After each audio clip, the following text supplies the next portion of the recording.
They're in the gate. And they're off. Bonfire Diva shows first. There's Flattery's Music and Bayou Melody, and from the inside, Bustin' Roxy uses her speed to get in front of the other three. We drop back 3.5 lengths to Grand Lady Indy, who's just outside the duo of Lindsay, and Diva Banker, who's at the back. Bustin' Roxy makes the lead. Koa and Bustin' Roxy a length. Bonfire Diva outside on the chase in second. Bayou Melody saves ground at the rail in third. Length and a half more to Flattery's Music was under a drive in fourth.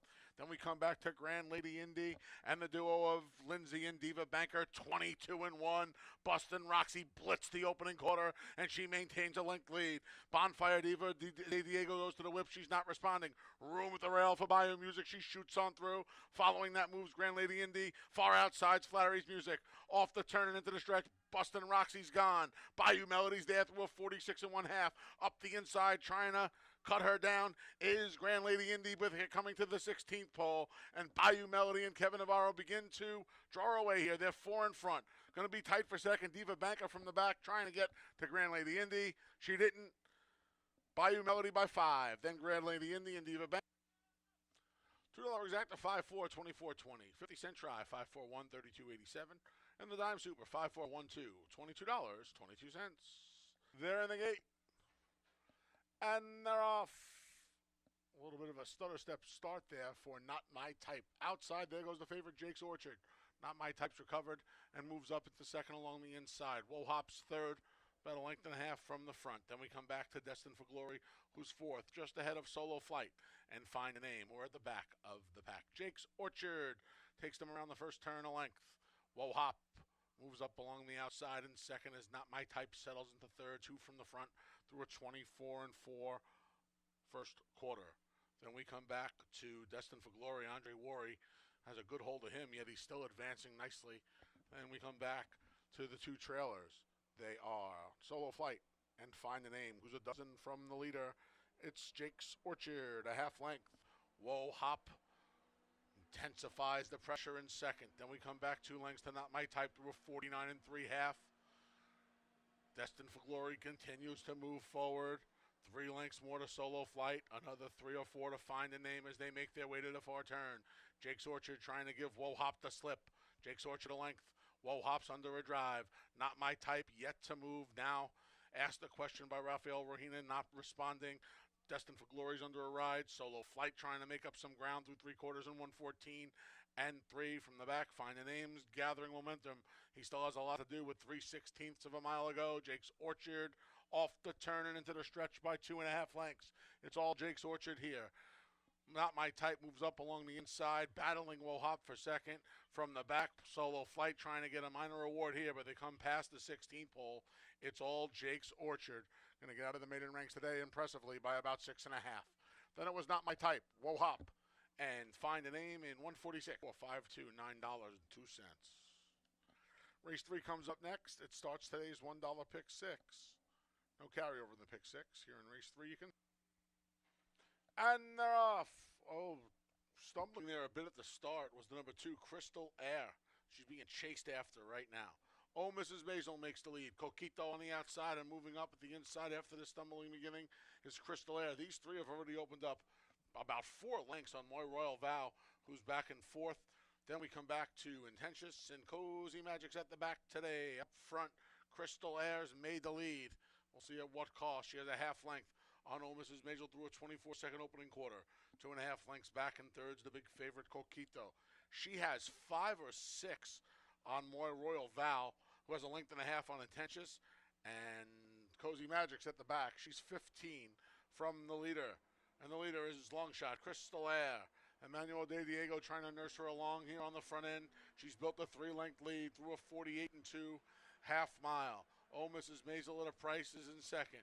Coquito being asked for a run now as Intentious moves up along her inside into fourth.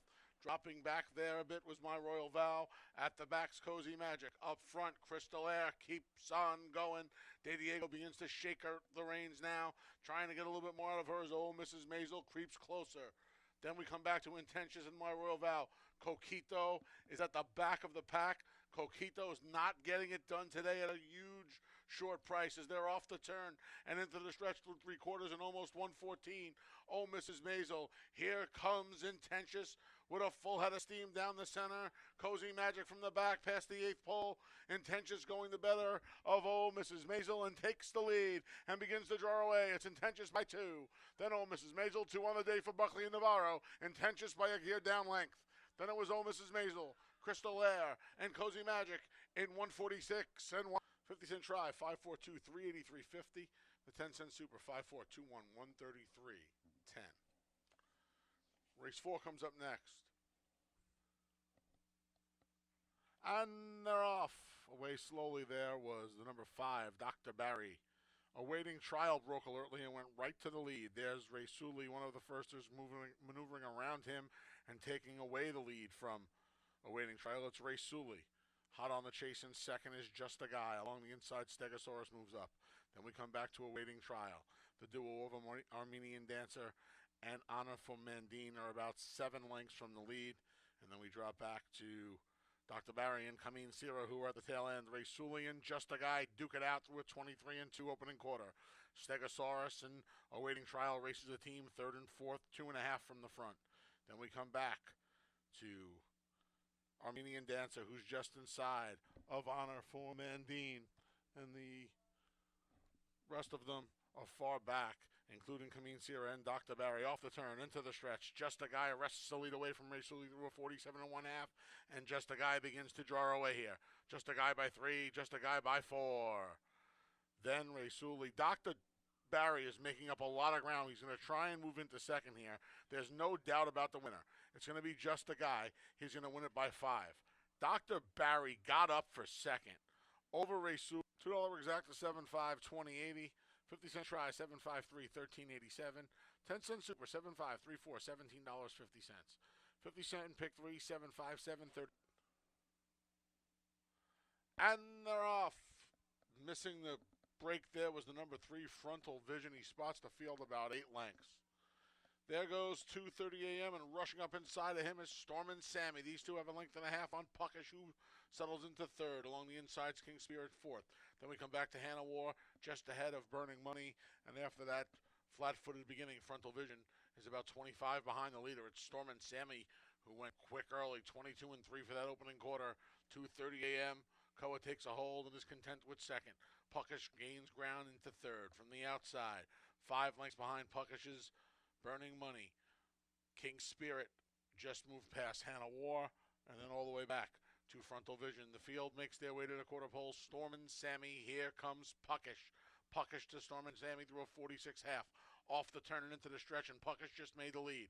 He went right on by Storm and Sammy. 32 a.m. back pedals from the back. Burning Money gained some ground into fourth. Past the 8th pole, Puckish. A 2.5 length lead. It's all Puckish coming down to the line here. Storm and Sammy's going to hold the place. Puckish gives Jonathan Buckley and Kevin Navarro a triple on the day. Then it was Storm and Sammy. Console pick 3 for 50 cents, 517, $31.87. Race 6 comes up next. It kicks off the late pick 4. And they're off. There goes Stunning Sugar for the lead. Outside is Stella Brown. To the inside is Frisbee B and Practically Summer. Kitty of War broke alertly today. She's 5th, now 3rd, just 2.5 from the front. Back in 6th is only LaDuce. Then we come back to Moody Girl. Ashted Lady, and moving up between fillies is Reason to Risk. Bunched up here, just 7 lengths from front to back through a 23-second tepid opening quarter. Stunning Sugar leads. Stella Brown chases. Kitty of War waits. Just a length and a half from the front and 3rd. Practically Summers moved into 4th. Reason to Risk moved up 2 spots to 5th. From the back, Ashted Lady gets going. She's about to split Reason to Risk, and to the outside there is Moody Girl. The field spins off the turn and into the stretch through a 47 and 1/2.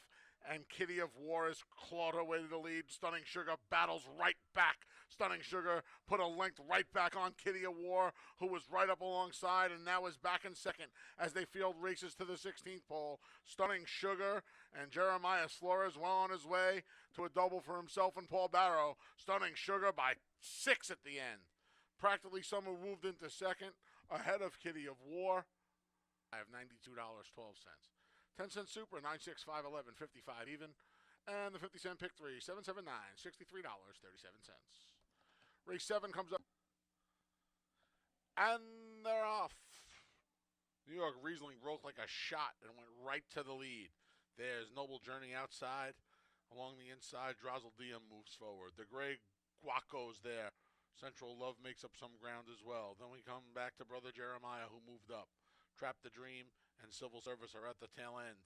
New York Riesling freewheeling on the lead here, a 4-length lead.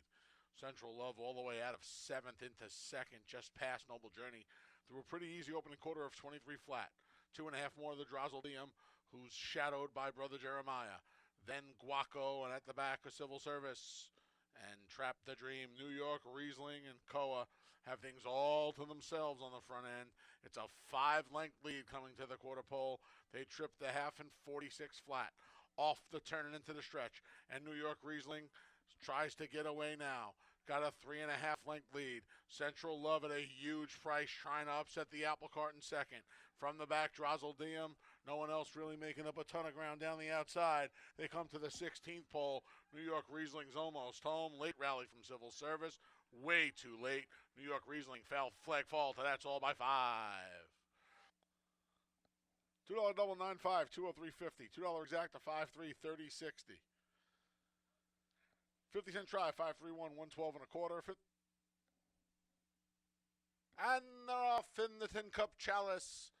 Mr. Sugar Daddy broke alertly from the rail. Here goes the filly, No Factor, and she quickly opens up a 2.5-length lead. Cast a Coin moves into second. Blamaker is along the rail in third. One-time leader, Mr. Sugar Daddy's fourth, 6 lengths from the front. Then we come back to the gray Sobieski, who's tracked by one more rep. The trailer's not for nothing, 11 lengths from the lead. No Factor leads him up the backstretch, a length and a quarter over Cast a Coin. That's Blamaker, actually. Blamaker is in second, just moved past Cast a Coin through 22 and 3 opening quarter. No Factor. Blamaker. Cast a Coin, 1, 2, 3. Mr. Sugar Daddy's under a ride. So too, one more rep. Not for nothing, revs up from the back. Sobieski trails 8 lengths from the front. Blamaker just took over from No Factor through a half and 46 and 1. Off the turn and into the stretch, the favorite Blamaker has the lead. No Factor tries to battle back. Cast a Coin tries to rally. Not for nothing, barreling down the center of the course with an 1/8 of a mile to go. Blamaker is on his hands and knees. Here's Cast a Coin trying to find room between his Mr. Sugar Daddy. He's trying to scoot on through, and there's Not for nothing. Cast a Coin, Not for nothing. Cast a Coin wins the Tin Cup Chalice by a long head. $5.80, $2 exact, 3.5, 31.20. 50-cent try, 3.57, 22.62. 10-cent super, 3.572. $11.10. Nobody picked 6. And they're off in the finale. Maggie shows first to the inside. There's Thin Legs, along with Ouch That Hurt. Reiterates there. She Loves to Moves on the far outside. Princess Sonia, they're all mixing it up. A mad scramble for the lead. Saving all the ground. Tracking them in 6th is in traffic. Then we come back to Make a Joyful Noise. And at the back is Miss Pab. She's 10 or 12 from the front. They tore through the opening quarter, 22 and 2. Thin Legs and Princess Sonia survived the early war. As Reiterate tries to hold her ground along the inside, just passed by Ouch That Hurt. She Loves to Move. Navarro's looking for 4 on the day. A nifty move from Maggie and Andre Worry. They just split rivals off the turn and into the stretch through a half and 46 and 3. Thin Legs trying to see it through. Princess Sonia's been hounding her the entire way. Maggie with dead aim. Ouch That Hurt, a great streak. And on the far outside, She Loves to Move. Thin Legs on her hands and knees. Here's Maggie and Ouch That Hurt. Maggie takes the lead and draws off to win it by 2. It got 50-cent pick 4. 9536. $3,326.50. And the 50-cent pick 5.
Ladies and gentlemen, to honor America, please stand for our national anthem.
Good morning, everyone, and welcome to Finger Lakes Gaming and Racetrack. I'm your track announcer, the Big A, Anthony Stabile, welcoming you to a Tuesday here in Farmington. Mostly cloudy skies, temperatures in the upper 40s, a little breeze coming from the east. Track is fast. We have a carryover in the pick six, $1,287. It starts in race number 3. Pick 4s in races 1 and 5 on the 8-race card. Pick 5 starts in race number 4. If you need free PPs, head over to fingerlakesgaming.com. They're there each and every racing day, courtesy of Equibase. Here are the changes for today's races. In the first, scratch the number 1 with Dashing Speed. Race 1, scratch to 1 with Dashing Speed. The 3 profitabilities, £1 over. And a rider change for the 5, Big Baby Henry, to Rafael Rohina Jr. Rafael Rohina Jr. rides the 5, Big Baby Henry, in race number 1, the start of the early pick 4, an early double. Race 2 kicks off our first pick 3 of the afternoon, and there are no changes. Race 3 has that $1 pick 6 with a carryover of $1,287.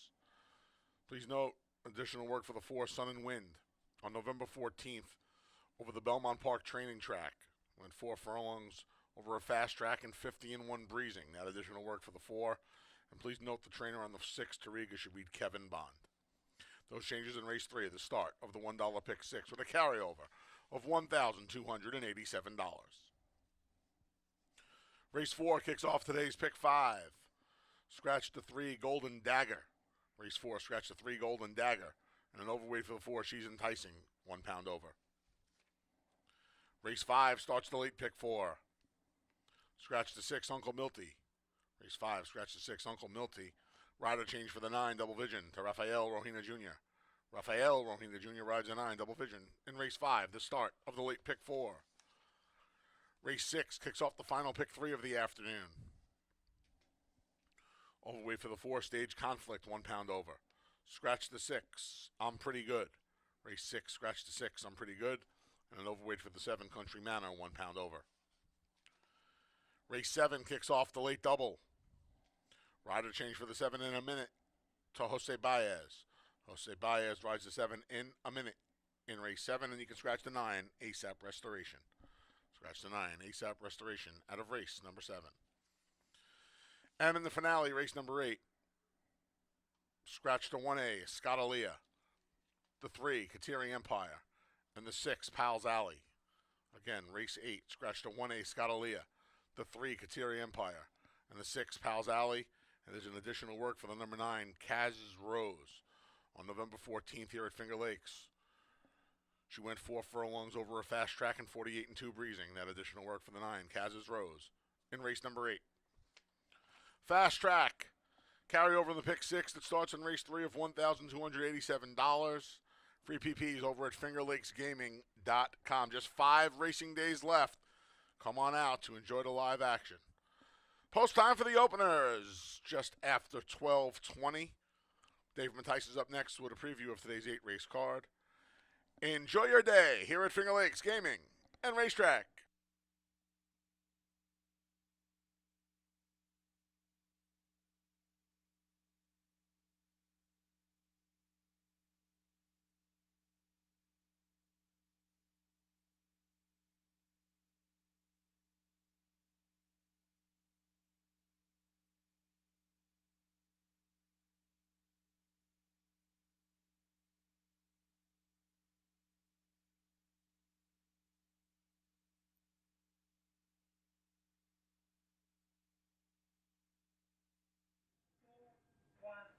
And welcome everybody to Finger Lakes Gaming and Racetrack. I'm Dave Mattice.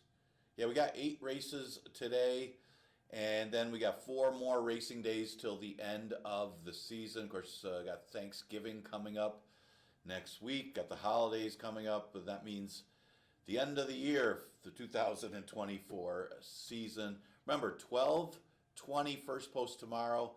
12:10 will be the 9 race cards, and something tells you we'll get 9 race cards these last few days next week. We'll see. Well, who was a big day yesterday? First, I got to say congratulations to Stephen Frett. Nicest guy ever.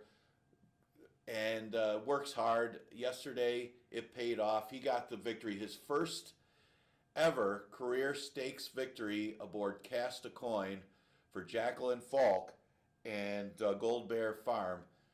They pulled it off yesterday in the Tin Cup Chalice Stakes. Close finish with Not For Nothing, who ran a big race as well. But that was the final stakes race of the season. Congratulations again. Stephen Frett, first ever stakes victory. Also a big day for the team of John Buckley and Kevin Navarro. They had 3 wins, teamed up for 3 wins on yesterday's card. Both of them having very good seasons. John Buckley had a great year again this year. Congratulations to both of them on a big day. Still got plenty of action left. We got 4 racing days after today left of the 2024 season, as mentioned. Fast racetrack today. Going to be cool, as it is every day in November. Kind of see how it plays today. Pretty fair racetrack yesterday. Of course, you had the Maria won with her main speed horse. That one did look like the only speed. It was just a question of, was that horse good enough? Yeah, very much good enough. Couple upsets yesterday. But first race, this is the big question mark in today's first race. It is an allowance race that goes a distance of 6 furlongs. Can Stars and Stones hold on? Honestly, Sharp Playboy should be the other one that plays other than these 2 in the first race as far as the winter. I really do break it down to, can profitability catch Stars and Stones? That's the play. If you're playing pick 4s, I put one out saying it's 3-6 in the first leg. But let's face it, if you really think the 6 is going to win the first leg, I would just single, because it's not going to pay a heck of a lot with the 6. I guess if you go too deep, you might as well play profitability, because if you go too deep, I guess the pick 4 I put out there, you may lose money on it if Stars and Stones goes off 1-5. I guess that's how you got to kind of look at it. I do think Stars and Stones can win here. Again, profitability is the other one. Warstride was probably the better horse last time. Just got up. But Stars and Stones did have to endure a 22 and 45. This horse is going good. Ran into I Got Busted, who was a better horse, but also broke in the air that day. So the horse has had his excuses, but he also has burnt some money. So that's why it's a little scary if you're going to take this horse at a short price. Again, I really think profitability would be the other one, but he's a late runner. It looks like Stars and Stones could get the lead over Big Baby Henry. That's just kind of how it looks. And other than that, there's not a lot of speed in here. So it's a matter of Sharp Playboy trying to close ground or profitability trying to close ground. And I thought profitability was the next best, but it all depends on this Big Baby Henry can take anything out of Stars and Stones. I'm not sure he can, so you may just want a single here with Stars and Stones. If he does, I mean, Profitability looks like the next best. Really looks like the only other one that's a win threat. And he finished behind Stars and Stones the last two races. Sharp Playboy you can make a case for, but he does finish second and third a lot. He's still in this 2 lifetime condition after 17 starts. I mean, the same could be said for Profitability. He's had 16 starts in the condition, still in the condition. That's because of their running style. Sometimes that running style is tough to win races, but you hit the board an awful lot when you're a late closer here at Finger Lakes. Happens a lot. But it all depends on, can anybody take anything out of Stars and Stones early? And really the only other one with speed is Big Baby Henry. So I'm going to go with the 6, 3, and 4.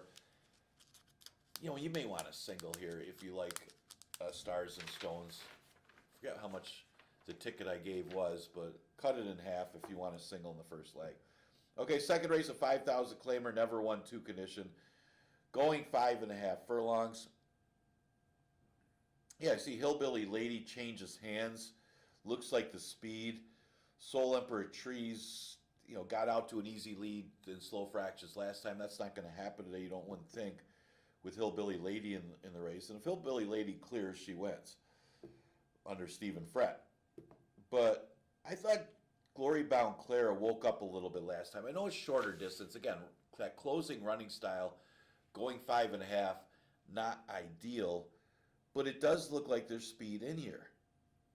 And, mainly Soul Emperor Trees and Hillbilly Lady look like the 2 speeds. The Glory Bound Clara has something to run at. The problem is 5.5. Can she get there at 5.5? I think she comes out of a better race. She ran third. Yes, it was horses coming from out of it that ran 1-2. Bump in the Night was running in routes earlier this season. So it did fall apart a little bit, and they didn't go that fast in 114. But it's one of those races, who can you like? Let's mention Soul Emperor Trees. She had no excuse. She had everything her own way. I mean, 23 and 47 that day on the lead. She was walking, and she couldn't hold on. Now you got Hillbilly Lady, who's probably quicker, going to be out there with her. So it's a tough race to really love anybody. I think Glory Bound Clara might be the best horse, but again, the 5.5 furlong scares me a little bit. But she is 7-2 morning line, so I'm going to take her on top. Hillbilly Lady, no doubt I would have took on top if Soul Emperor Trees isn't in the race. She's got some class. She dropped to 5,000 last time. She didn't break all that sharp. She didn't break all that sharp and didn't get out there against Exotis, who took advantage of a speed favoring racetrack. That was the race you wanted to get out to the lead. She was unable to do so at 5.5. 6 furlongs, she just didn't last on the front end last time against a better field. Glory Bound Clara finished ahead of her. Maybe that's why Mike Lasessi gave up on her. I don't know. I'm going to use her second because she does have some really good races in the past, earlier this summer, where she would easily beat these. Now, the problem with Joyful Departure is the start, but can't you almost assume that Joyful Departure is going to have a bad start again today? And that's been her worst enemy. At 6 furlongs, maybe against these horses, you think, well, she could overcome it. At 5.5, if she breaks slow again, and maybe not that horribly, maybe she comes running late like she did in her maiden victory. She broke her maiden against the 5,000 maidens when she did have a slow start and still got up to beat Shishi Shadow, came back to win. She was unable to overcome it the last 2 starts. This is a weaker field, and you do have some pace to run at, so maybe if she breaks okay, I mean, I'm assuming she's going to break kind of bad, but if it's not horrible, maybe she could close better than Glory Bound Clara and get the win. Again, Soul Emperor Trees is the morning line favorite. I think she's a little dressed up out of the last race because there wasn't any speed in there, and she did get to the front in slow fractions. With the presence, again, I would like Hillbilly Lady if Soul Emperor Trees isn't in the race. If Hillbilly Lady's not in the race, I would use Soul Emperor Trees on top. But that's not the case. Certainly shouldn't mind 5.5, especially if she could get the jump on Hillbilly Lady. Okay, third race, an allowance race for fillies and mares that have never won 3 races. Goes 6 furlongs. Yeah, I was so impressed with Unicorn Cake's race back in August, where just dominated a field similar to this one. Then she came back in the slop and just ran into a strong speed bias and a lone speed horse in Stars Delight. She got tired of chasing after that one on a speed favor and racetrack. So you can forgive that one. Then her next start, she just got beat by a better horse, and Ringy Dingy, a classy horse. So I really don't. I mean, you kind of have excuses for her last couple of starts. Let's face it, she's better than these horses, and she should win. The only problem I have, where I can't really just say, hey, Unicorn Cake's the winner, is there's no speed in the race. It does look like Tariga could be the main speed. Now the question is, even with that tactical edge, is Tariga better than Unicorn Cake with a tactical edge as the speed on the dirt to win? I don't know. I mean, this horse has got speed on the turf, and she's good enough.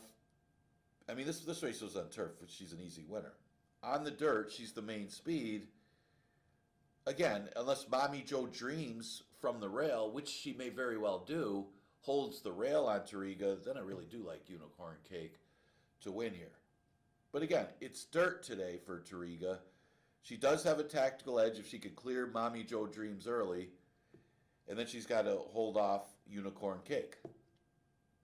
Could happen. That looks like the main issue for Unicorn Cake is if Tariga gets loose in here. But is she better than her on the dirt, even being loose? That's the question. Speaking of John Buckley, who had the big day yesterday, I like his pair. I like both of them. Mommy Joe Dreams has the rail. Again, she's inside of Tariga.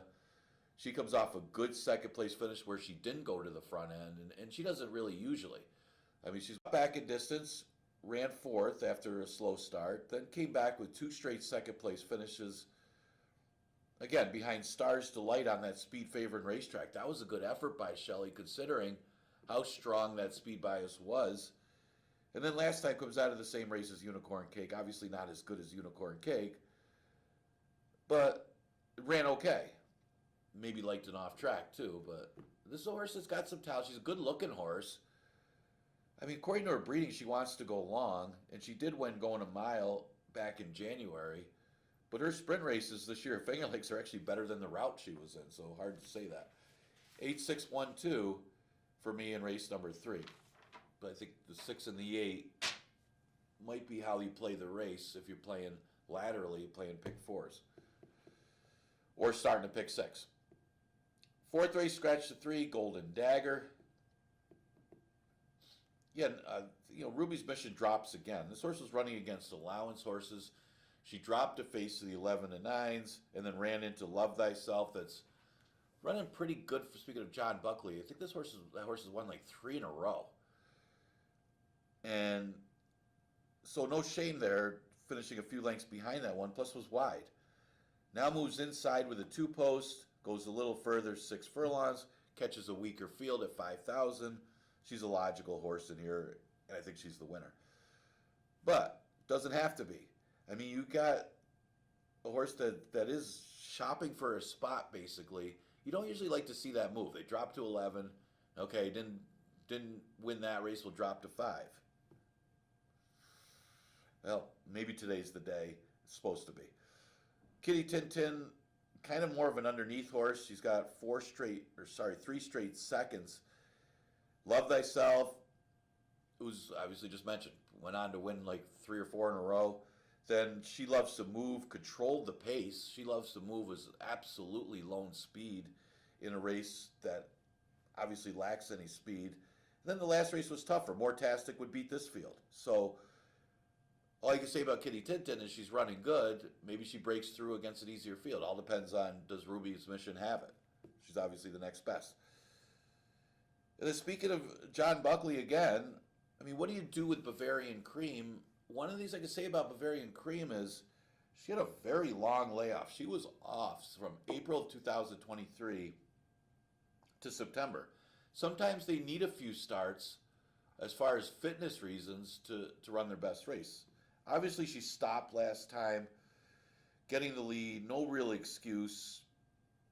But, again, it was her third start off of that long layoff, and she got tired.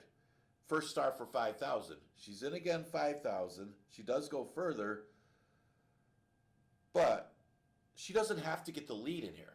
That's one thing. She doesn't have to send out there with Sweet Tooth Sue, but she'll be close.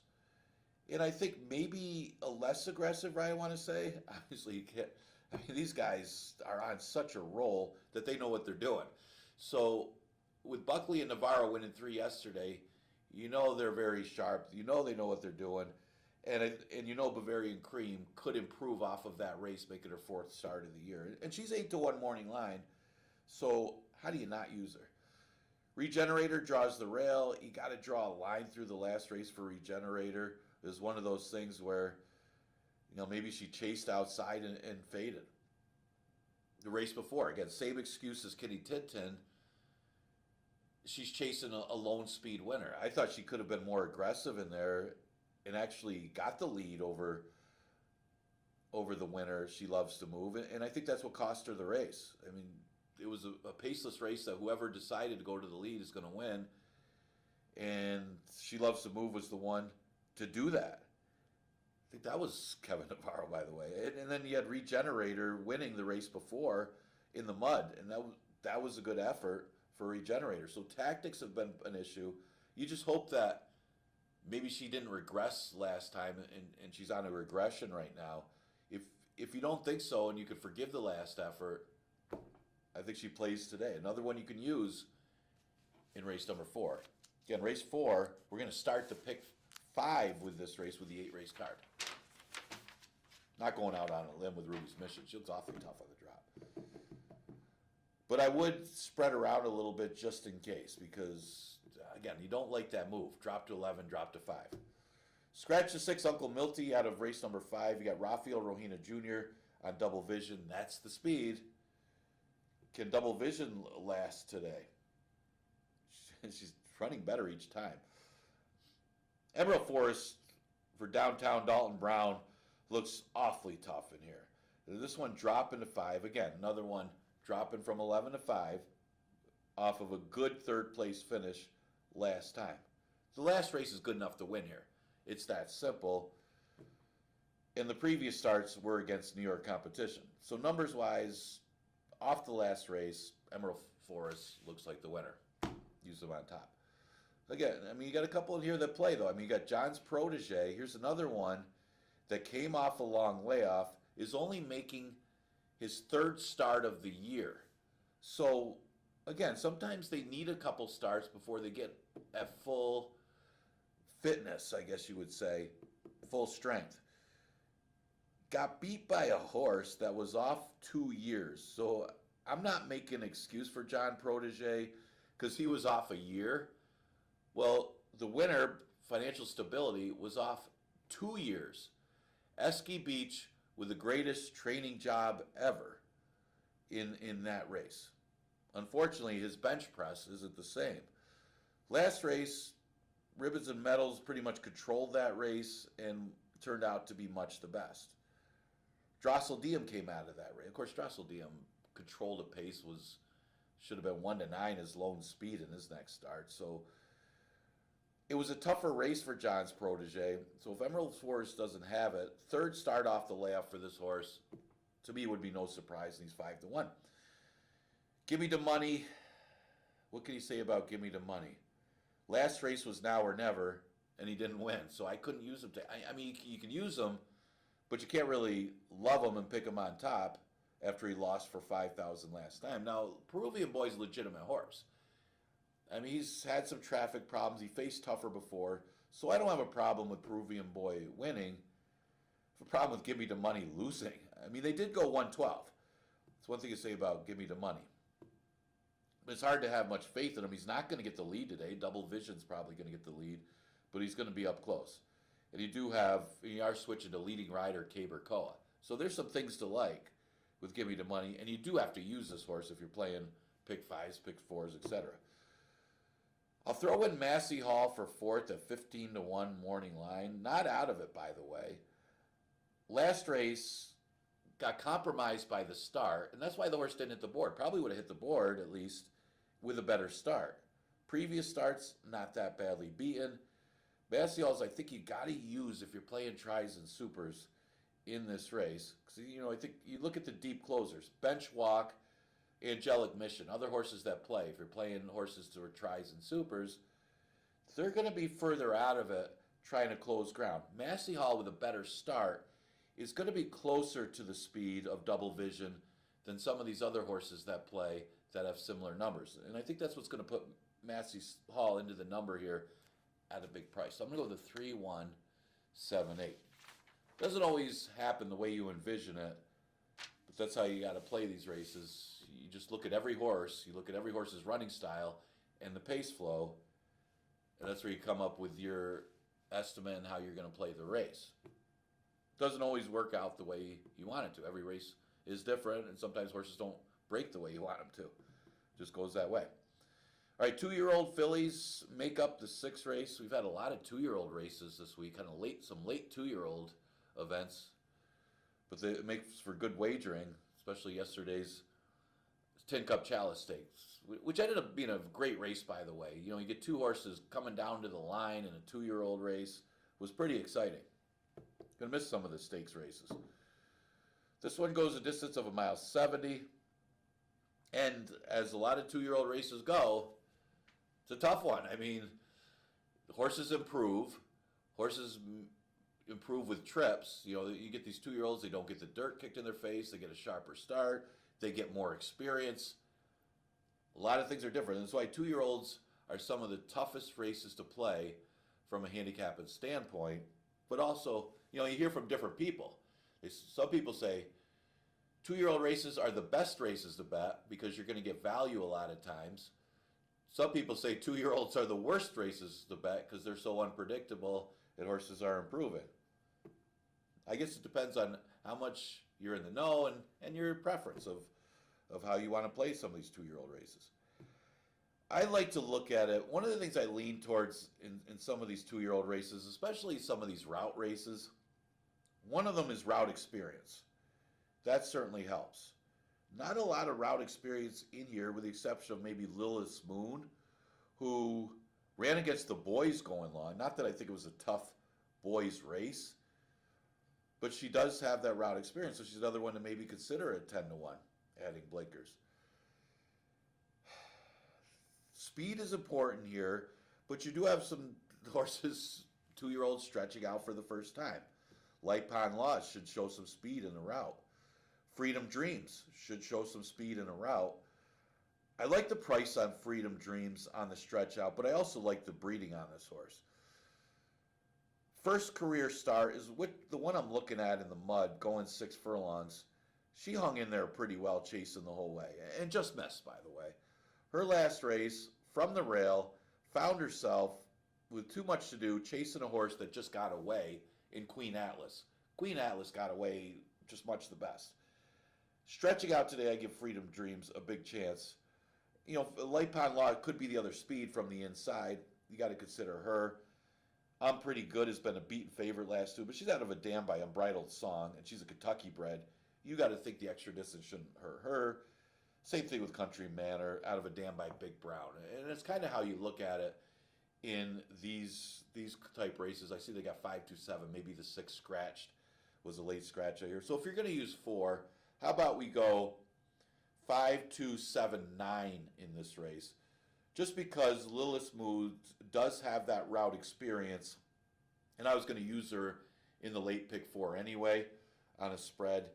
Her adding blinkers, going back against female competition.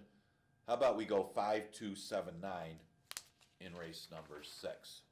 Sounds good to me anyway. All right, 7th race. Going to be a state bred condition, going a distance of 1.70 miles. Scratch the 9, ASAP Restoration. And right away, you look at the race and you look at the speed. I mean, you got 2 really strong speed balls in A Minute and Mo Trump. You'd love Mo Trump if In a Minute's not in the race, and you would give In a Minute a big chance if Mo Trump's not in the race. Not the case. Really would like Mo Trump if the track comes up wet. But I really got to go with Bad Larry with the move from their one other than allowance state breds in New York to the one other than state bred allowance here. It could be considered an absolute huge drop in class. One of the knocks I have on Bad Larry is, why aren't they running this horse on the turf? Breeding doesn't always come through when it comes to turf and dirt, but very strongly bred for the turf. I see they ran the horse twice on the turf. Maybe that's it. Maybe they didn't like what they see. Just because they're bred for the turf doesn't mean they take to it. But the dam's only win was on the turf. But other than that, you look at the dirt races, they're good enough to beat this field.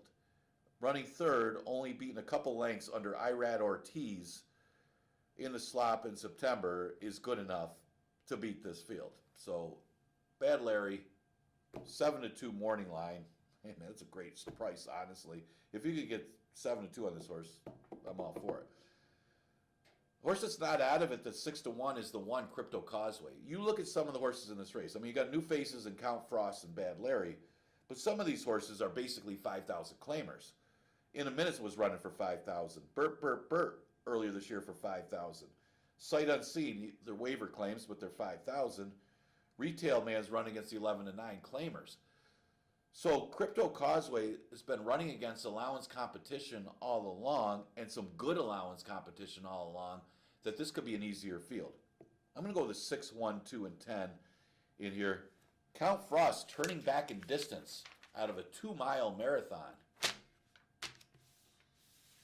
2 miles. Let's scratch the 1A Scott Aiea, scratch the 3 Kateri Empire, and scratch the 6 Pals Alley in race number 8. I was going to use Just Stay Home on top, but then I looked at the record in sprints. 0 for 11 in sprints for Just Stay Home. Otherwise, I like the horse. Comes out of the Fast Fran race.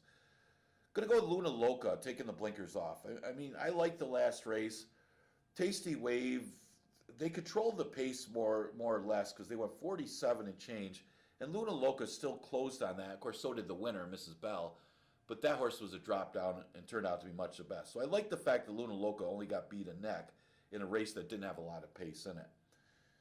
Kaz Rose I'll use for second. Comes out of a 4th place finish and arguably a tougher race with Grand Lady Indy and Georgie's Ladies. It was back on early October, but it was a tougher race. Just Stay Home I'll use for third. I like Just Stay Home. I'm a little concerned about the distance though, because this horse's record in sprints. And then I'll use Ramon for fourth. Little bit of a price, but she's always there if you're playing tries and super. So I got to wrap it up here for today's card. Again, 8 races today. Again, another congratulations to Stephen Frett. Great guy, got his first stakes win yesterday. We're going to continue live racing Monday through Wednesday for the last 2 weeks of the season. That means only 4 racing days left. Tomorrow, we got 8 races on the card with that 12:20 first post. So if you're watching in the morning, I will see you then.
The field for the Tuesday opener is coming out onto the track.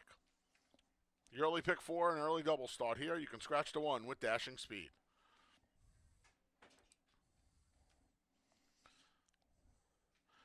The 2 is Gold Templar. Stephen Frett rides. He won his first stakes race yesterday aboard Cast a Coin in the Tin Cup Chalice. The 3 is Profitability with Luis Perez. The 4 is Sharp Playboy. Jackie Davis rides. The 5 is Big Baby Henry. Please note the rider change to Rafael Rohina Jr. And the 6 is Stars and Stones with Cabracoa. All right, welcome to Tuesday here at the Lakes. Big A taking you through the 8 race card. I couldn't get past Stars and Stones in the opener. Single in the pick 4 from me. It's down to a field of 5, and he is loose on the front end. Is that enough? We'll see. 1 win, 5 seconds from 9 career starts. Only time he was off the board was right after a good try in the Ontario County when he was 3rd. He was beaten a long way that day. I don't know what happened in the subsequent start, but he's rebounded and he's finished in the try in his next 4. I'll tell you what, he has burned some money in his career. A couple of chances at 4 to 5 in his last 2, 7 to 5, 3 back. I get that. And he's winless since his debut when he looked really good, and you thought he would be one of the horses to rattle some cages up here this summer. He looks like he found his friends here, just getting in front of them. For second, I went to the 3, Profitability. He won our first race of the season. Remarkably, that's not even on his card anymore. It was claimed since. Ferraro Jr., our leading trainer. He's going to be our leading trainer. He has yet to get this horse in the exacta. We'll see if the short field and a couple of other things in here can help remedy that. And then finally, the 4, Sharp Playboy. He almost always shows up, just as long as there's no moisture in the track. I don't want moisture for him. I want him on the fast track. He's never missed a board on the fast track. 6, 3, 4. Good luck if you're playing that early pick 4. I singled the number 6. 6 with 2, 3 with 3, 7, 8 with 4, 9, 10 for a $9 ticket. Best of luck in your playing. Post times in a few minutes.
Post times in a minute. 1 minute. Get those early pick 4 tickets in.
The field for race 1 has made its way to the starting gate, and it's post time as we kick off today's early pick 4 and double.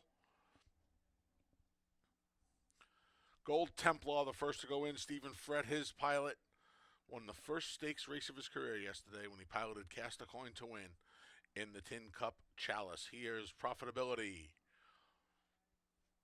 Sharp Playboy goes up next. Don't forget, if you need PPs to play along, we got that pick 6 carryover in race 3. Head over to fingerlakesgaming.com. They're there courtesy of Equibase. Big Baby Henry goes in. Last to load, your heavy favorite, Stars and Stones. They're in the gate. And they're off in the Tuesday opener. Stars and Stones shows first. There's Big Baby Henry from the rail. Gold Templar. There's Sharp Playboy and Profitability. 2.5 lengths covers the 5 of them as they head up the backstretch here in Farmington. Between rivals, it's Sharp Playboy who takes over from the favorite. Stars and Stones and Gold Templar is now back in third. Fourth is Profitability, 3 from the front, shadowed by Big Baby Henry as the field makes their way to the far turn through an opening quarter and a pretty easy 23-1. Sharp Playboy, Stars and Stones, Cabercoa moves him up nicely along the outside, a length and a half back to Gold Templar. Between rivals is Profitability. Big Baby Henry's at the back, but he's just 3.5 from the lead. Sharp Playboy, Jackie Davis trying to motivate him on the lead. Cabercoa comes sidling up alongside with the favorite Stars and Stones through a 47-1 easy half mile. Off the turn and into the stretch. Stars and Stones takes the lead. Koa just shakes the reins and he opens up a length. Sharp Playboy's trying to stay with him from the back. Gold Templar and Sharp Playboy, but they're coming, and Profitability rather, coming to the 16th pole. It's all Stars and Stones. The favorite's going to report home an easy winner by 4 in the opener. Then it was Sharp Playboy. It got dead tight there for third between Gold Templar and Profitability. Can't call it. Final time was 1:12-2.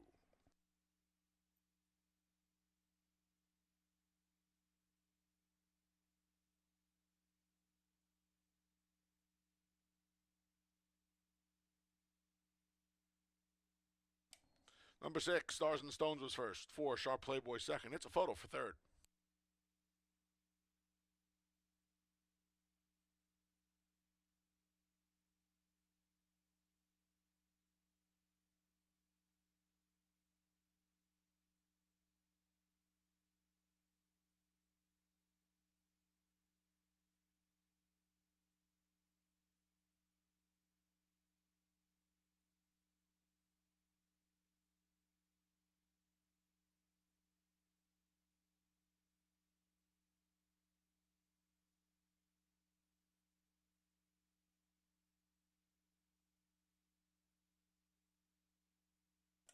Number 2, Gold Templar was third. 3, Profitability fourth. 6-4-2-3 unofficial in race 1.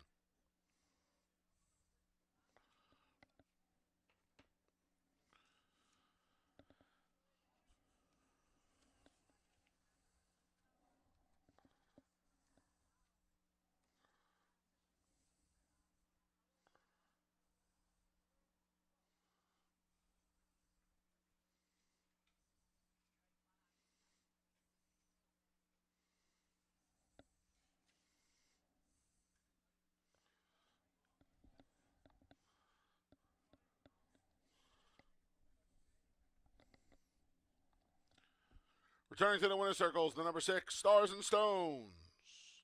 3-year-old geldings, the son of Bustin' Stones, out of the tail of the cat mare, Rockin' MZ. A New York bred, Stars and Stones is owned by All in the Family Racing. Trained by leading trainer Michael Anthony Ferraro. Ridden by leading rider Cabercoa. And it's official.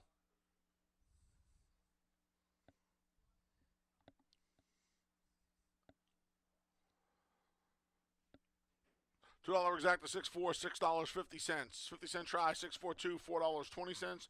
And the dime super, 6-4-2-3, $1.23. Race 2 comes up next. First pick 3 of the day kicks off in race 2. No changes in the second. Post time for race 2 is in just over 20 minutes.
All right, getting ready for race number 2. No big surprise of the I guess the surprise would be the pace scenario that ended up happening is Stars and Stones doing something a little differently and working out. Cabercoa for M. Anthony Ferraro. We go to the second race, a never won 2 condition for fillies and mares, going a distance of 5.5 furlongs. A little more open race for race number 2. And it does come down to the pace scenario in here. You do have the speed of Hillbilly Lady, who's a 6 horse. You got to figure Soul Emperor Trees has a little speed when that horse breaks okay. Glory Bound Clara woke up a little bit, I thought, last time with a good third place finish. Now, the race did fall apart a little bit, and she didn't take much for play, 15-1. My only issue would be the distance is 5.5 because she doesn't have any early speed whatsoever, so she's going to have to make up a lot of ground, but might be able to do so against these horses as long as there is a pace up front. So I did lean towards her as my top choice in here. She is at 3-1 right now. Hillbilly Lady, it changes hands here to Marcus Thompson. So Stephen Fred will climb aboard as he rides for him with a change in trainer. Shortens up to 5.5 after stopping last time, going 3/4 at the level. So it's just a question of how much she has to use to get the front with the presence of Soul Emperor Trees inside of her. She's got races earlier this year, would easily beat these. When she broke her maiden was against a decent field, and she ran a good second between 2 next out winners when she faced Allowance 2 Lifetimes for the first time. So she's definitely capable, just a matter of how this pace flow goes. A real interesting one is the 4 Joyful Departure. She's had a real issue departing from the starting gate. She breaks slow every time. You almost assume that she's going to break badly, and it depends on how much it's going to hurt her when she's trying to make up ground, how much of a deficit she'll put between her and the leaders. So that's what it comes down to for Joyful Departure. I think it's a horse that you might want to use in case she does break well. I think she'll win here. It depends on how badly she does break because it is only 5.5 furlongs. So those are the few horses that I kind of lean towards in a wide open second race. Exacta Tri Super Daily Double and Pick 3 starts in here.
The field for race 2 is coming out onto the track. The 1 is Jovio. Jose Baez rides.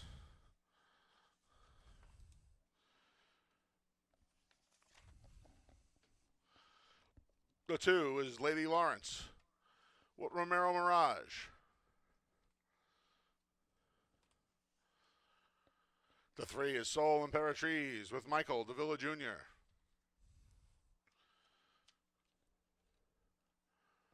The 4 is Joyful Departure. Emmanuel De Diego rides. The 5 is Cause I'm Elegant with Rafael Rohina Jr. The 6 is Hillbilly Lady with Stephen Frett.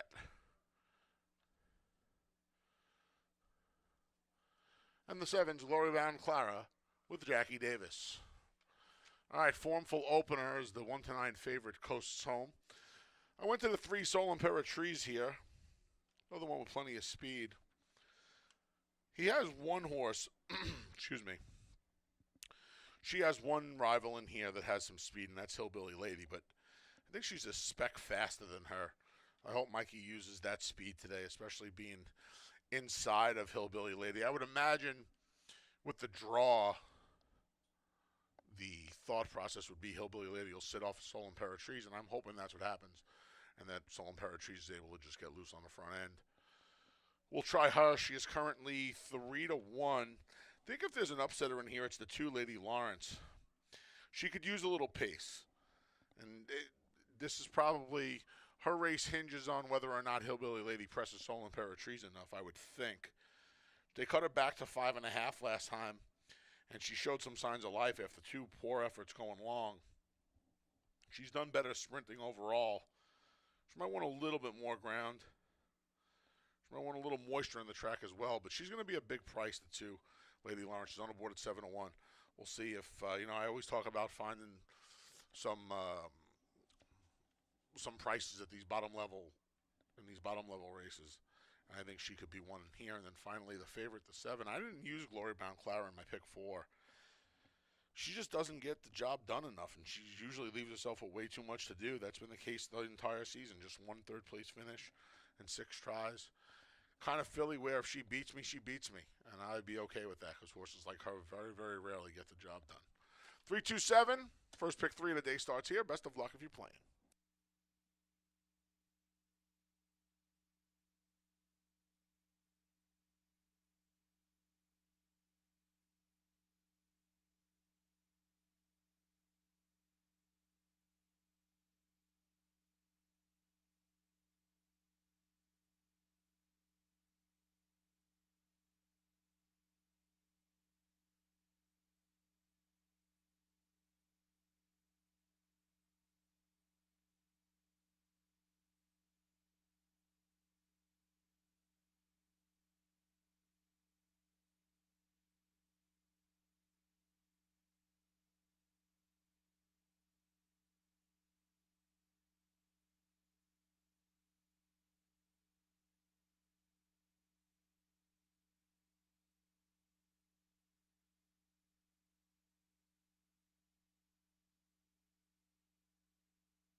Post times in a minute. 1 minute.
Field for race 2's at the gate. It's post time as Jovio goes in, followed by Lady Lawrence. Here's Soul Imperatrice. Joyful Departure goes in. Here's the gray filly, Cause I'm Elegant.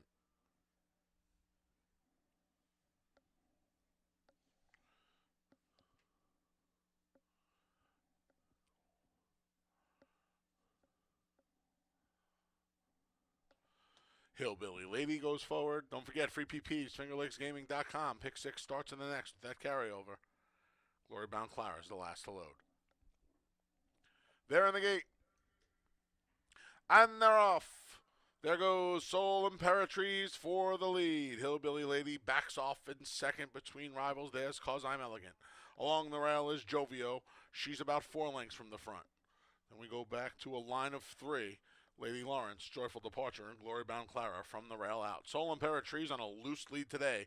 She's got 3.5 on Hillbilly Lady, who is back in second. Jovio's third at a big price. One of the grays, Cause I'm Elegant, just moved into third past Jovio through an opening quarter of 23-1. Then we come back to Joyful Departure, Glory Bound Clara, and Cause I'm Elegant off the turn. It's all Soul Imperatrice. Soul Imperatrice got a 6-length lead. There's Hillbilly Lady and Cause I'm Elegant from the back. Glory Bound Clara trying to chime in.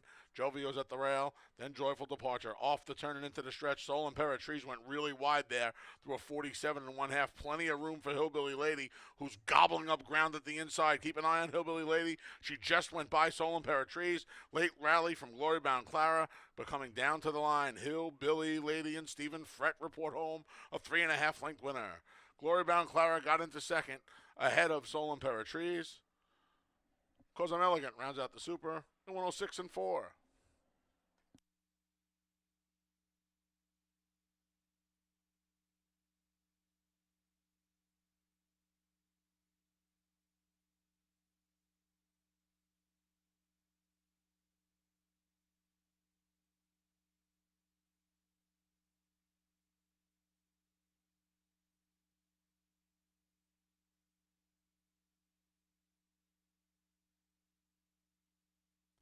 6, Hillbilly Lady first. 7, Glory Bound Clara second. 3, Soul Imperatrice third. 5, Cause I'm Elegant fourth.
Turning to the winner circles, the number 6, Hillbilly Lady.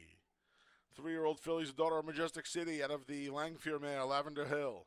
A New York bred. Hillbilly Lady's owned and trained by Marcus George Thompson, winning rider Stephen Frett. And it's official.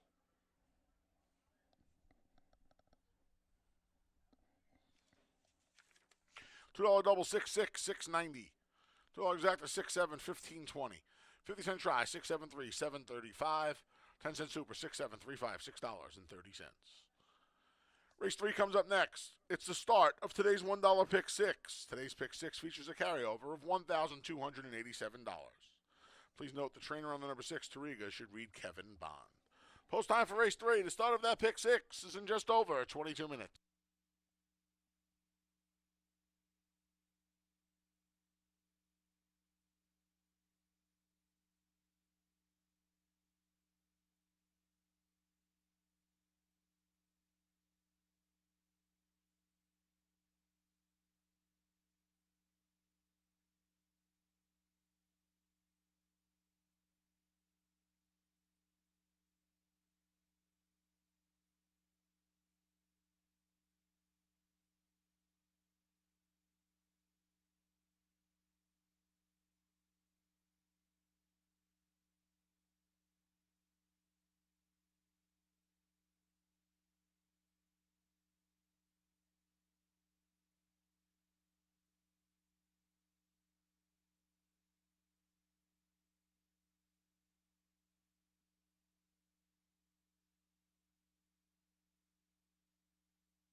All right, we're getting ready for race number 3. A patient ride by Stephen Frett. He allowed Soul Emperor Trees to get out there loose, knowing that he had more horse and that one would stop on the front end. So he didn't bother pressing today. Worked out. She made the move, got first run on Glory Bound Clara, who was the main threat, and was able to get the victory. Frett feeling it lately after the stakes win yesterday. Good job by him. Gets the victory for Marcus George Thompson to win race number 2. Third race of the allowance race for fillies and bears, never won 3 condition. We'll start the $1 pick 6, small carryover in that pick 6 pool. Went with the 8 Unicorn Cake off that impressive effort back in August. Man, she looked good with that victory by over 9 lengths. She got caught on a speed favor in Racetrack against Lone Speed Stars Delight and got tired of chasing, and then last time ran into Ringing Digging, who would easily beat this field. I guess the only question mark would be if Tariga gets loose on her in here, if she's able to chase that one down. But really, she's just better than the rest of this field. But again, there is a lack of pace in here. Tariga going turf to dirt. She looks to be the speed of the race after winning a gate to wire in the turf last time. Is she as good on the dirt where she could control the pace up front and hold off Unicorn Cake? And that looks like the main 2 rivals in this race. It could be the main 1 rival if Unicorn Cake runs her race. The other horses to consider, maybe more underneath, would be the 2 Buckley trainees. Remember, Buckley had 3 wins on yesterday cards, all 3 with Kevin Navarro, who's on Shelley. Shelley more of the closer in here. He's got to hope that the pace comes back. There isn't a lot of speed in here, but it is 6 furlongs.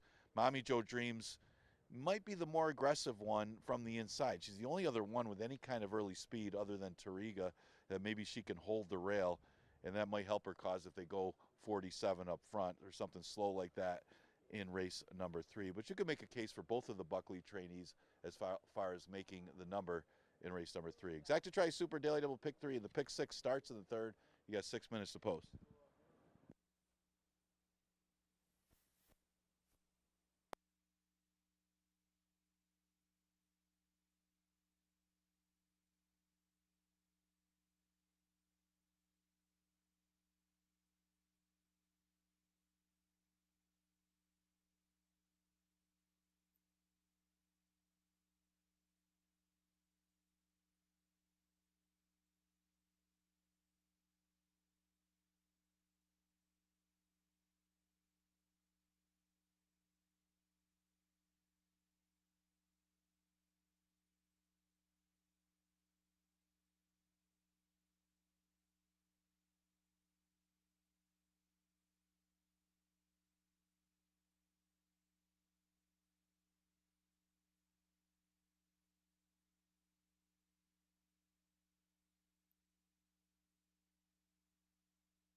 The field for race 3, the start of today's $1 pick 6, is coming out onto the track.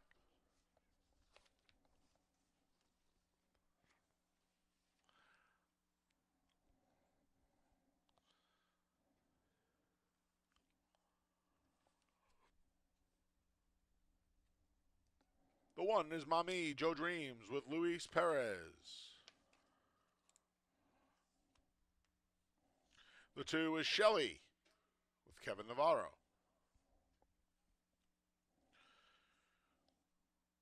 The 3 is Red Butterfly. Stephen Frett looks to go back-to-back on the Tuesday card. The 4 is Sun and Wind with Romero Mirage. The 5 is Jackson Avenue. Jackie Davis rides. The 6 is Tariga. Cabracoa looks for a riding double. The 7 is Like a Rolling Stone with Jeremias Flores. And the 8 is Unicorn Cake with Andre Worry. Took the cut back in here. Number 7, Like a Rolling Stone. Tried a mile in the slop last time. Was on the sloppy track 2 starts back as well. I like this filly getting back to fast ground. She got the money 3 starts back on a fast track. Got up in the last strides back on September 9th. Maybe wants a little bit less ground, but we'll see if the 6 furlongs can get the job done for her today. She's a square price at 5 to 1. It's really a wide open tope board. I know they're betting Unicorn Cake. We'll talk about her in a minute, but yeah, pretty wide open board here. She's 5 to 1. The 8 Unicorn Cake's another one getting back to a fast track, and she romped in her lone start here this season on a fast track. She absolutely rolled. She's never been off the board. 2 wins, 3 thirds from 5 tries on fast ground. She has that stalking ability from the outside draw. She just punched all the way down to even money. She should probably be the favorite. I don't know if she should be that short, but she should be the favorite in here. And then finally the number 3, Red Butterfly. I don't know what happened last time. Her first 2 starts here were very nice. And then last time out, she broke from the rail, and she just did not get going. She didn't take a dime on the tote board, and she didn't run a step. Stephen Fred climbs the board. He's having a good couple of days. That's way too big of a price for Red Butterfly. That's crazy. This was 30 to 1. That's insane. I know she just needs to get a little faster, but her first 2 races here were good enough that she can get a piece of this pie. 7-8-3. Best of luck if you're playing that pick 6. Almost double the carryover. You got about 2.5 minutes to post.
Post times in a minute. 1 minute. Last chance to play today's pick 6.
The field for race 3 to start of today's pick 6 has made its way to the starting gate.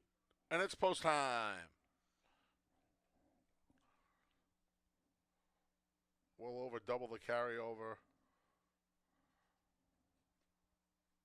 New money into the pool.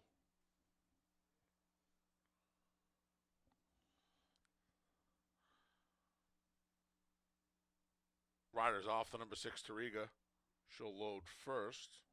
And then Cabrico will climb back aboard now that she's in the starting gate.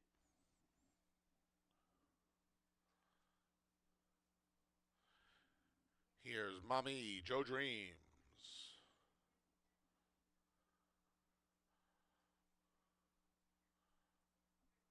Shelly goes in.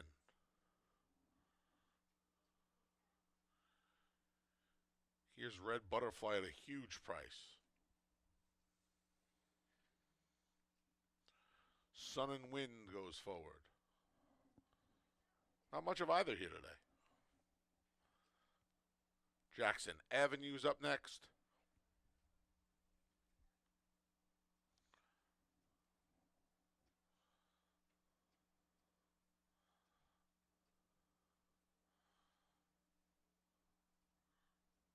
With Tariga already in the gate, the last to the load, like a Rolling Stone.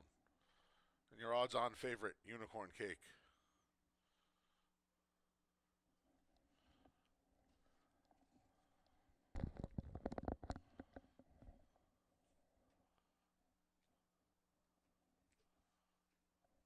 They're in the gate.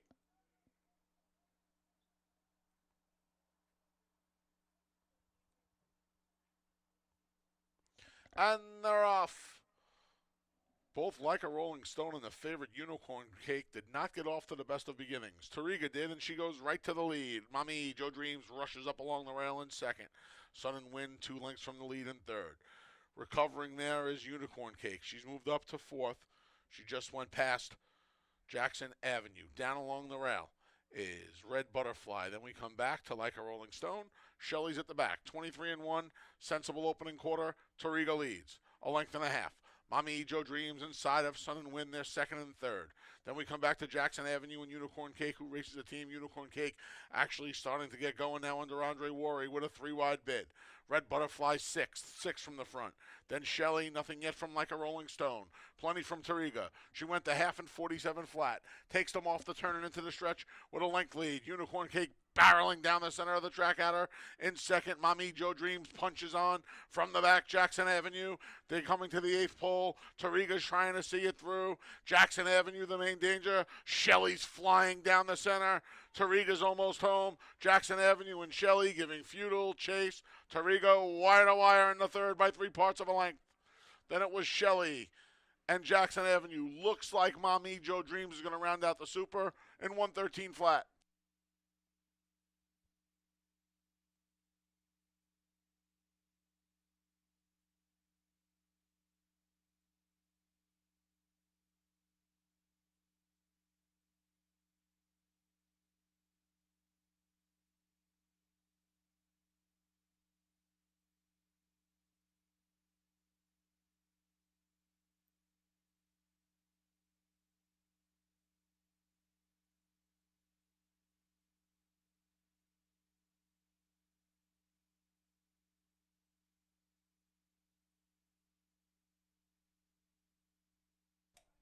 Number 6, Tariga was first. 2, Shelly second.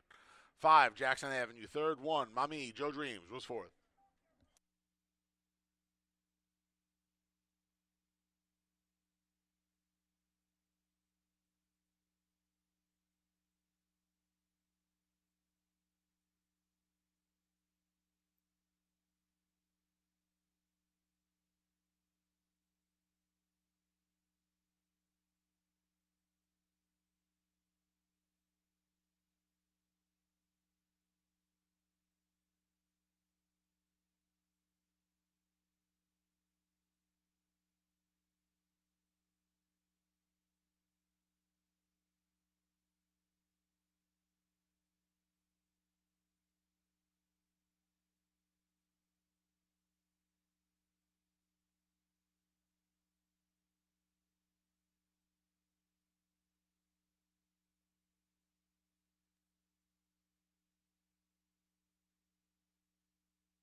Returning to the winner's circle is the number 6, Tariga. She's a 4-year-old daughter of Air Force Blue. Out of the Tiz Now mare, Tiz a Texan. New York bred, Tariga is owned by Bond Racing Stable, trained by Kevin Bond. 2 on the day for leading rider, Cabracoa. And it's official.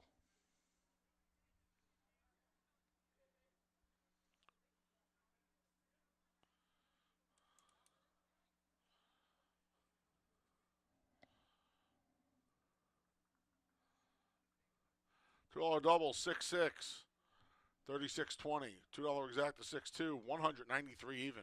50-cent try, 625, 284 and a quarter. And the dime super, 6251, 15 cents shy of $220. Race 4 comes up next. It kicks off today's 50-cent pick 5. Here in race 4, you can scratch the 3, Golden Dagger.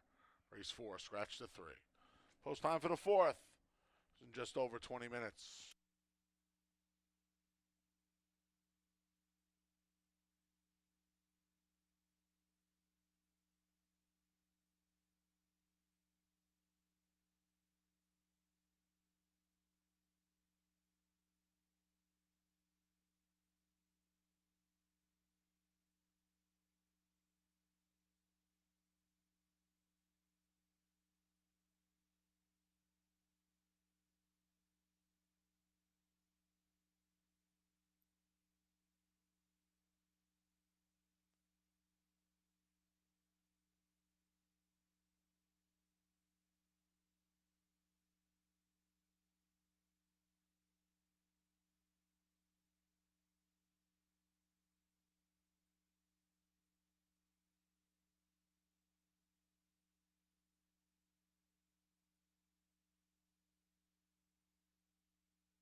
All right, getting ready for race number 4, and yeah, nothing like lone speed. And Tariga figured to be the main speed and had the class. It was just a matter of being lone speed on the dirt against that field, and she was able to control things under a Caber Koa for Kevin Bonds. So congratulations, connections of them. So big prices in that race. Is I think the favorite Unicorn K was the one who ran out, causing such big prices. Fourth race, a 5,000 claimer, never won 3 condition, going 6 furlongs. We scratched the 3. Golden Dagger.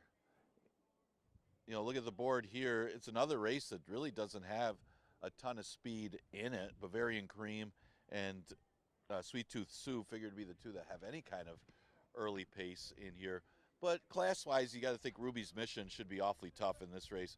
Comes off 3.5 length defeat to Love Thyself, who's going pretty good. That one's won 3 or 4 in a row, and now drops again off of that 4th place finish. And she was outside that day. Today she's inside. A lot of angles point towards Ruby's, but I hate the word angle, but a lot of things put to Ruby's Mission, who looks like the main contender in race number 4. You want looking for somebody else in here? I mean, Kitty Tintin kind of also ran in some of her races lately. She's finished 2nd or 3rd over her last few starts, running very well. Ran behind Love Thyself. She Loves to Move was the main speed in the next race, and Mortastic was a pretty good one that beat her last time. So she's running well. She's just not getting to the winner's circle. And an obvious horse to use here. This isn't her best distance, but she's an obvious horse to use off of the recent form. The 5 horse is Bavarian Cream. Mentioned this one earlier. She is getting a little bit of play off of the last race, but she did stop on her own. The thing with Bavarian Cream is maybe she needs a few starts to get her fitness, because she was off a long time. She was off from April of 2023 to September 24. She ran against allowance horses in the slop, really good allowance horses like Embraceable Gal and My Bronx Baby. No shot in there. So she got some big-time class relief last time, but she did stop. But maybe today, making her 4th start of the year, 2nd start at 5,000, even though it's a little bit further, she might forget to sign. And she doesn't need the lead either. Maybe a less aggressive ride could put her in the mix against these type of horses. She's currently at odds of 4-1. The 1 horse is Regenerator, and tough to know what went awry with her last time. She didn't run well at all, but her previous 2 starts aren't bad. Again, she was up against a lone speed winner, and She Loves to Move, probably getting back because she looked like she might have been the speed in that race, and she was not that aggressive. But her previous start, she beat a really good field for the 2 lifetimes. So you just got to forgive the last effort for a Regenerator. Maybe not easy to do because she's at odds of 11-1. I don't think the fans are. Exacta Tri Super Daily Double and Pick 5 starts with this race. We scratch the 3, Golden Dagger.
Here's the field for race number 4. The 1 is Regenerator with J.M. Rohina.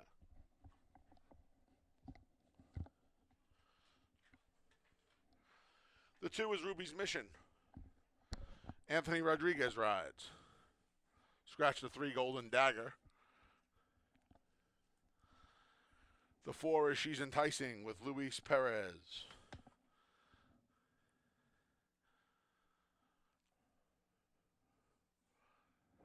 The 5 is Bavarian Cream with Kevin Navarro.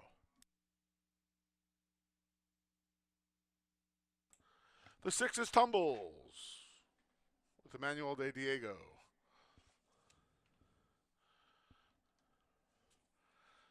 The 7, Sweet Tooth Sue, Rafael Rohina Jr. rides. The 8 is Sweet Sensation with Dalton Brown.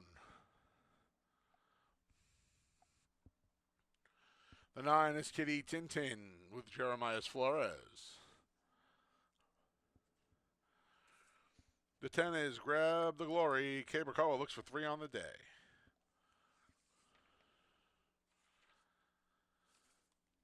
Went to the 9, Kitty Tintin.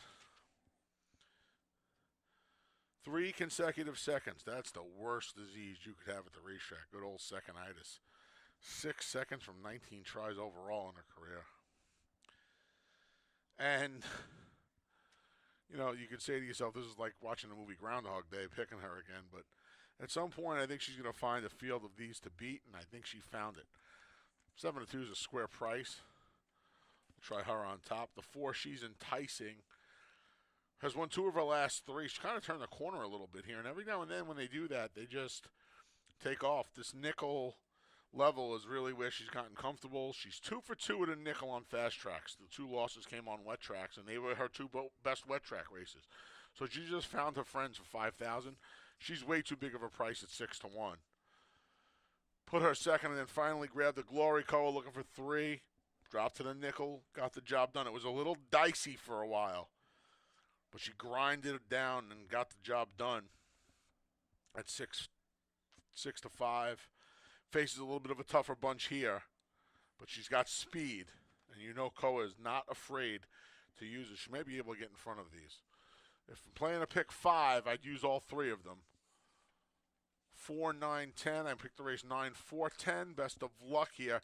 I don't get Ruby's Mission at that price. She can win. She's dropping, but she leaves herself with a lot of work to do. She's winless on the year, and she is way too short a price for me. 9, 4, 10. Best of luck in the 4th.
Post time's in a minute.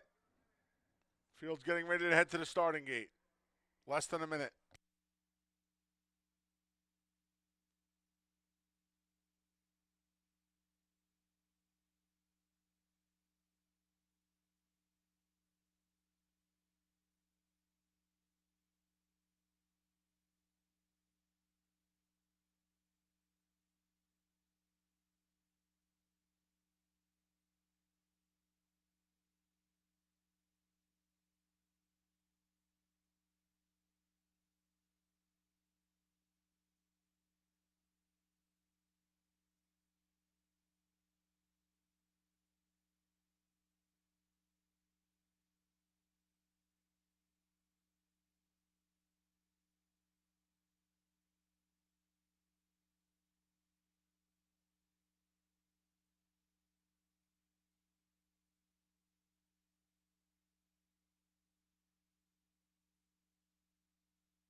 The field for race 4 has made its way to the starting gate, and it's post time as we kick off today's pick 5.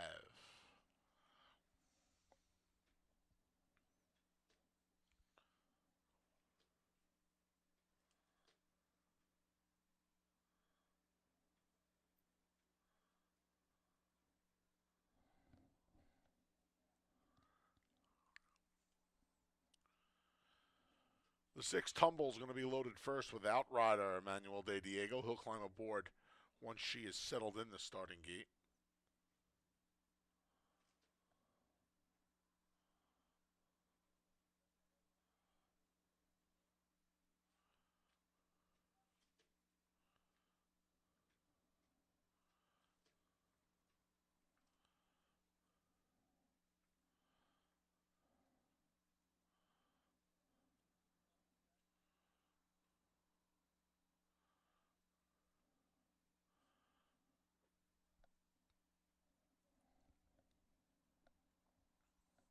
Continuing out of order, Ruby's Mission, number 2, goes into her stall.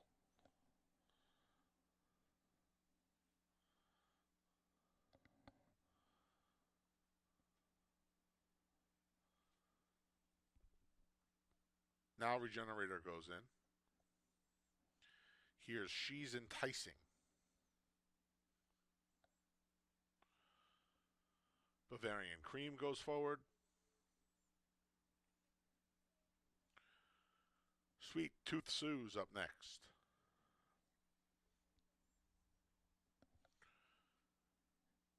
Here's Sweet Sensation. The last 2 are Kitty Tintin. Acting up there is the number 6 Tumbles.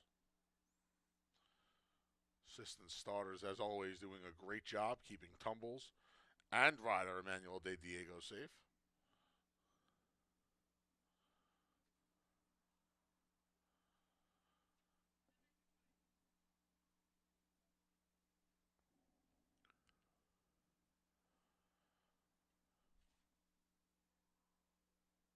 And the last one to load is going to be Grab the Glory.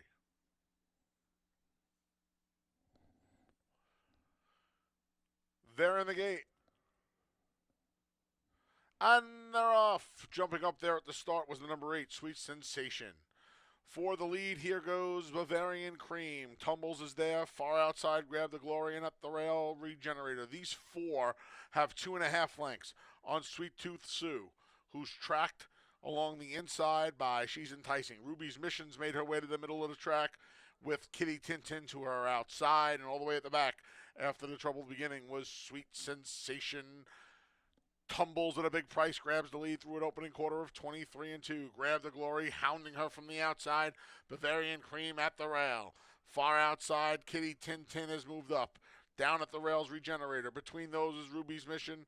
Then we come back to Sweet Tooth Sue. The 2 at the back are She's Enticing and Sweet Sensation. The field goes to half and 47-3 off the turn and into the stretch here.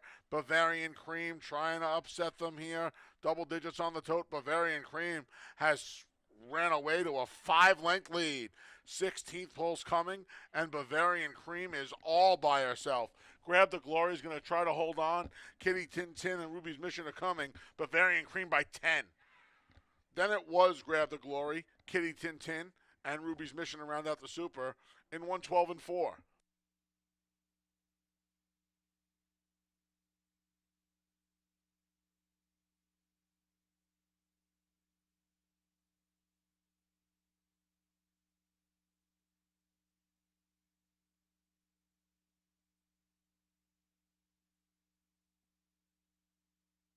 Five, Bavarian Cream first. 10, Grab the Glory second. It's a photo for third.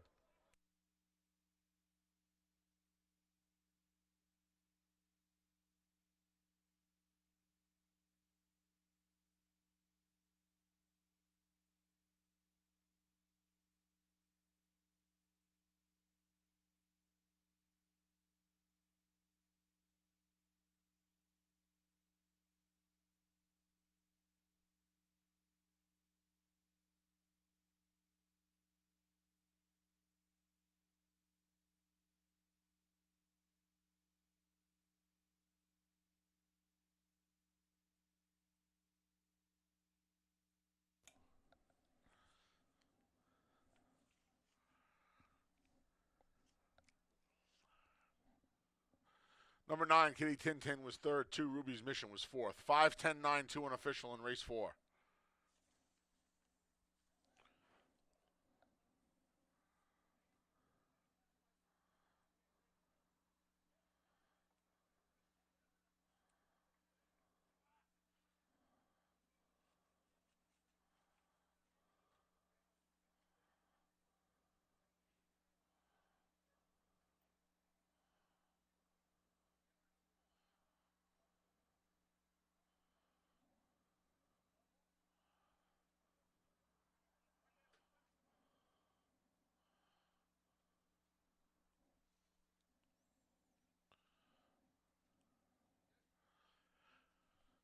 Returning to the winner circles, the number 5, Bavarian Cream. 6-year-old mare's a daughter of Bayern out of the gold token mare, Critical Kathy. A New York bred, Bavarian Cream is owned by Walter Downey, trained by Jonathan Buckley, winning rider Kevin Navarro, and it's official.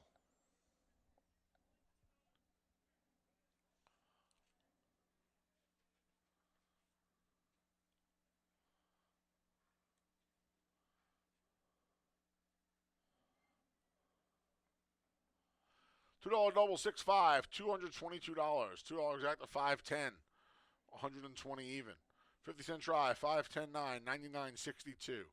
10-cent super, 510 92, $50.30.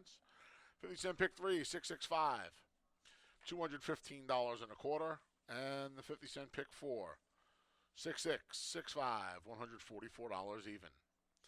Early pick 4 is a wrap. Late pick 5 comes up next. Kicks off here in race number 5. Here in race 5, you can scratch the 6, Uncle Milty. A rider change for the 9, Double Vision, to Rafael Rohina Jr. Those changes here in race 5. Post time for the 5th. The start of the late pick 4 is in just over 19 minutes.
All right, no doubt about that winner. Man, they are on some kind of roll. We're coming up on the fifth here.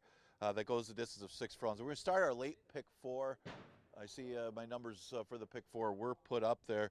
A little more competitive pick 4. I don't think you won much on the early one. Obviously, it was an easier early one, but this later one I thought, might get some value into this late pick 4. You want to get in there. You got about 7 minutes to post for this race. And it starts off with kind of an interesting race here. You got Dalton Brown on the favorite, the 3, Emerald Forest, for Charlie Baker and Lisa Reed. Is this one getting some class relief here, dropping to 5, and actually ran very well last time. The speed didn't back up, but this horse did make up some ground, and they came home relatively quick in 105 and change for 5.5. So a little more distance today for Emerald Forest. Logical horse in here, and is getting a lot of the early action at odds of 6-5. No surprise there. John's Protege is the 1 horse. He's making his 3rd start of the year. Remember, he was off a long time. He was off since December to October, so about 10 months off. Of course, he got beat by a horse that was off for 2 years in financial stability, and they got beat by Ribbons of Metals, who had been facing tougher. So he's been in some better races than this one. He hasn't had the right kind of pace flow, and now makes his 3rd start off the layoff and draws the rail. That could be the key here for John's Protege, and I think must be used in this spot. Give Me the Money is going to get some play here again. A little concerned that he got beat as a heavy favorite last time. That's a field he should have beat, and he didn't. But he still ran second. It wasn't like he ran down the track. But this field isn't any easier than that one. I mean, Peruvian Boy did run a pretty good race and would be a factor in this one. And maybe Give Me the Money can bounce back with a better effort here. And he's probably not going to be the favorite. He'll be one of the favorites in here, but at least he won't be something like 2-5 or 1-5, what he was last time when he got defeated. But he's going to have to sit just off of Double Vision, who figures to be the speed from the outside. So I did go with the 3-1-7. I threw in Massey Hall for 4th. Remember, he had a bad start and is often around. He should get first run on some of these other closers in race number 5. So we'll start the late pick 4 with this race. Exacta Tri Super and Daily Double also available here. Again, scratch the 6, Uncle Milty.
The field for race 5 is coming out onto the track.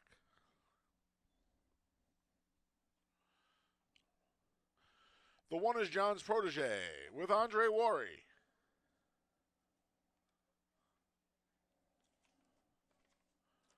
The 2 is Tuckabuck Away with Romero Mirage.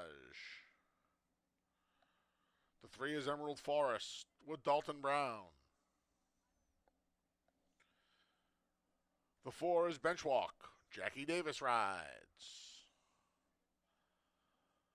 The 5 is Angelic Mission. Stephen Frett looks for his 2nd winner of the day. Scratch the 6, Uncle Milty. The 7's Give Me the Money. Cabracoa looks for a riding triple. The 8 is Massey Hall with Emmanuel De Diego. The 9, well, there's the 10. Along Came the Prince with Jose Baez. And out on the clubhouse turn, there's the 9, Double vision. Please note the rider change to Rafael Rohina Jr. All the way back behind the starting gate is the 9. Double vision. 7 ball. Give me the money. Rider change to Koa. As Wari sticks with the 1. I would imagine that Give Me the Money is just going to try to sit off of double vision in here and make one run. We talk about this all the time. Horses running for the level, same level, but facing different foes. This horse faced tougher foes last time. I know he went off 3-10 and he blew up a lot of money last time. I get it. But that was a tougher field, I think, top to bottom. And I think he's the right price in here, too. He should be the second, third choice. He's battling around that area, banging around that area. Put him on top. I thought it was a very chalky race here. The 1, John's Protege, third off a layoff, dropped to this level when he came back. Never been this run this cheaply before. He ran okay first time. He actually improved via speed figure-wise second time, with Tuck a Buck Away finishing ahead of him both times. And then the 3, Emerald Forest. He shipped here for the first time last time, ran out of ground, got an extra half furlong. I just didn't want him as the favorite because he's had a rough year as Emerald Forest. So I put him third. 7-1-3. I'd use a little 2s maybe as well if your bankroll can afford it. Tuck a Buck Away has raced pretty well 2 and 3 back, and maybe he can refine the form. I don't know what happened last time. But he's way too big of a price to ignore at 15-1.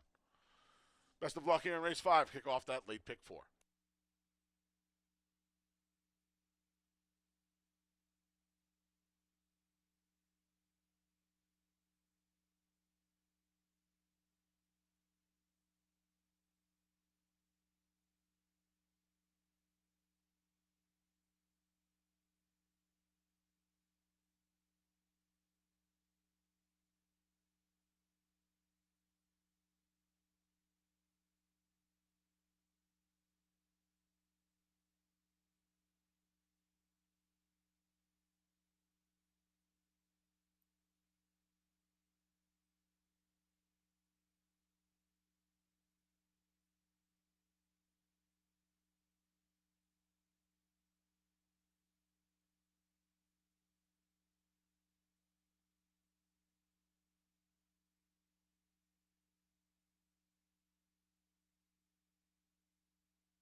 Post times in a minute. 1 minute.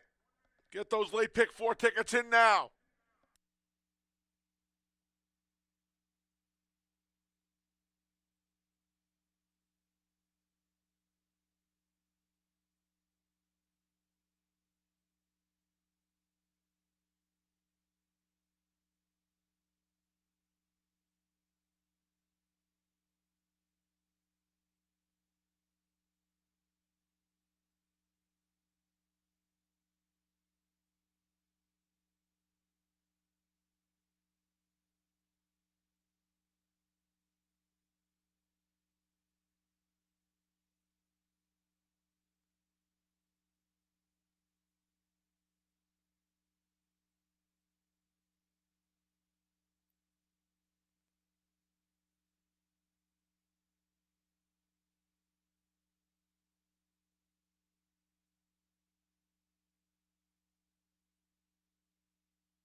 The field for race 5, the start of the late pick 4, has made its way to the starting gate.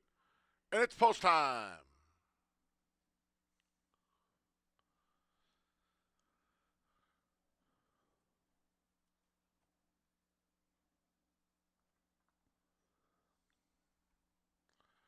Emerald Forest going to load first out of order.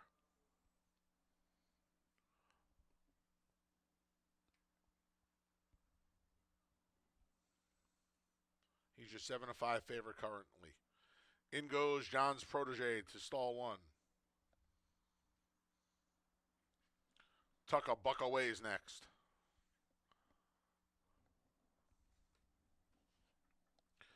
Bench walk goes forward.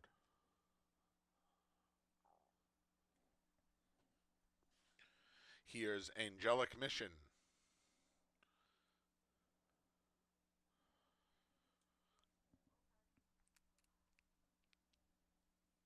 Give me the money goes up.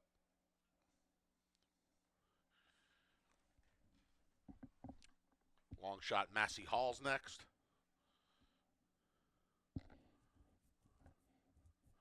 Actually, a trio of long shots round out the load. Massey Hall's in. Here's Double Vision. And the last one in will be the long. Came the Prince.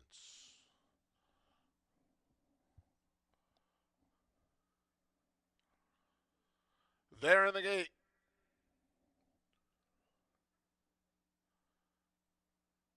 And they're off.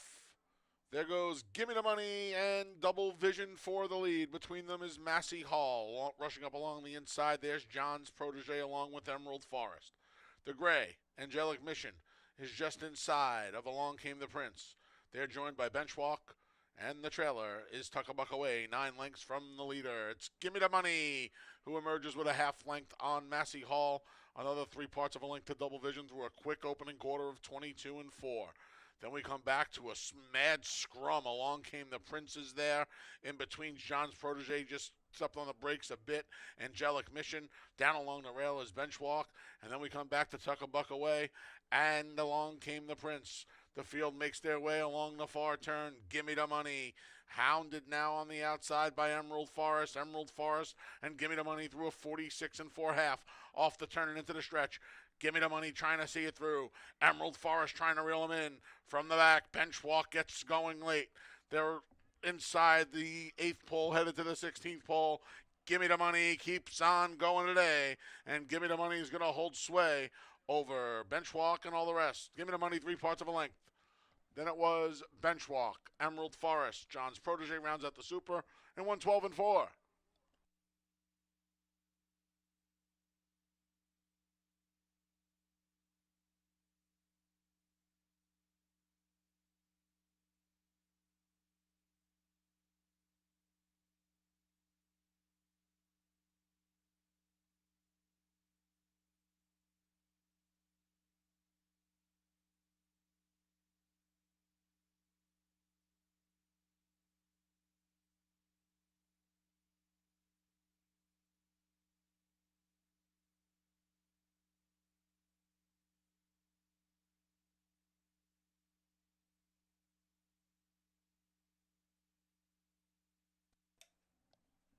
Number 7, Gimme the Money was first. 4, Benchwalk second. 3, Emerald Forest third. 1, John's protege finished fourth.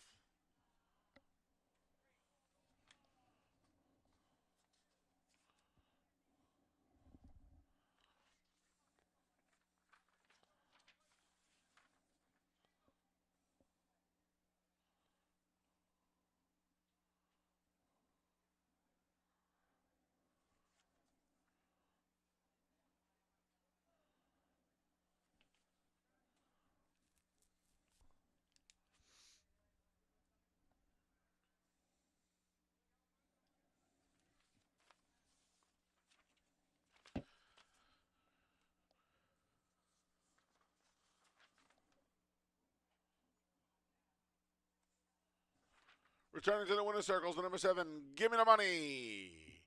5-year-old gelding to Center Central Banker. Under the hook and ladder mare, Sabil. New York bred. Gimme the Money is owned by Louis A. Biso Jr. and Mike Lassesi. Trained by Mike Lassesi. 3 on the day for our leading rider, Kabakoa.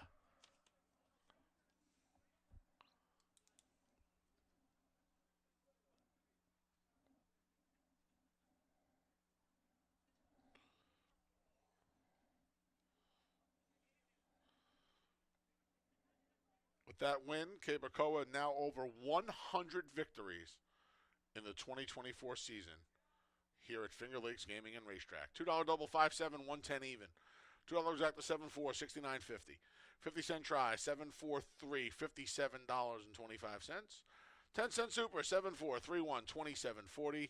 And the 50-cent pick 3, 6-5-7, $154.25. Race 6 comes up next. Kicks off the final pick 3 of the day. Scratch the 6, I'm pretty good. And a rider change for the 8, Redisdale Rose to Nazario Alvarado. Post time for race 6 is in just over 21 minutes.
Okay, horses in the paddock for race number 6, and Give Me the Money able to get first run, got out there to the lead, as Double Vision wasn't really a big pace threat in there, and that was the difference. The track favoring that type of running style a little bit today was able to hold off chasing Emerald Forest in a closing bench walk in race number 5. Makes amends for last time as losing as the favorite. 6th race, a maiden event. This for 2-year-old fillies going a mile 70. Tricky race because you don't have a lot of route experience for these 2-year-old fillies. You don't have much at all. Maybe Lilith Moon would be the one that you can say has some route experience, and she ran against the boys. So, she's a logical horse in here that's getting some play. Yeah, I lean towards Freedom Dreams. Does have some tactical speed. You got to figure Lipon Law might be the one that gets the front in here. Freedom Dreams, though, could be out there, too. I mean, showed good speed in a sprint in her debut, and that was the best race on paper of anybody in this race. Of course, that's 6 furlongs on and off track. She was unable to repeat it. She was nowhere near the lead, and Queen Atlas just dusted that field. So if you could just ignore that second star for Freedom Dreams, look at that first start. It's easy to use her today, and she should be out there with Lipon Law early and should be able to have no problem with the distance. I think Lipon Law getting a few starts might help her cause, because she's got experience and because she certainly got fitness, stretching out for the first time. Again, the only one that has gone the route is Lilith Moon. So that's the only one with any kind of advantage here. Lipon Law, though, has had 4 starts, so she's had some experience. So has Country Manor, and she's hit the board every time. She's by Tis the Law, so the route should not be an issue for Lipon Law. Just a matter of wanting to win, and maybe the extra yardage is what this horse needs. The 6 horse is I'm Pretty Good. I'm Pretty Good has been a beaten favorite in both of her starts. Didn't run that badly in her first start. I think the pace flow got her last time as she was unable to make up the ground. She didn't lose any ground. But maybe the stretch out could help her too. She have a Damn by Unbridled Song. She's a Kentucky bred.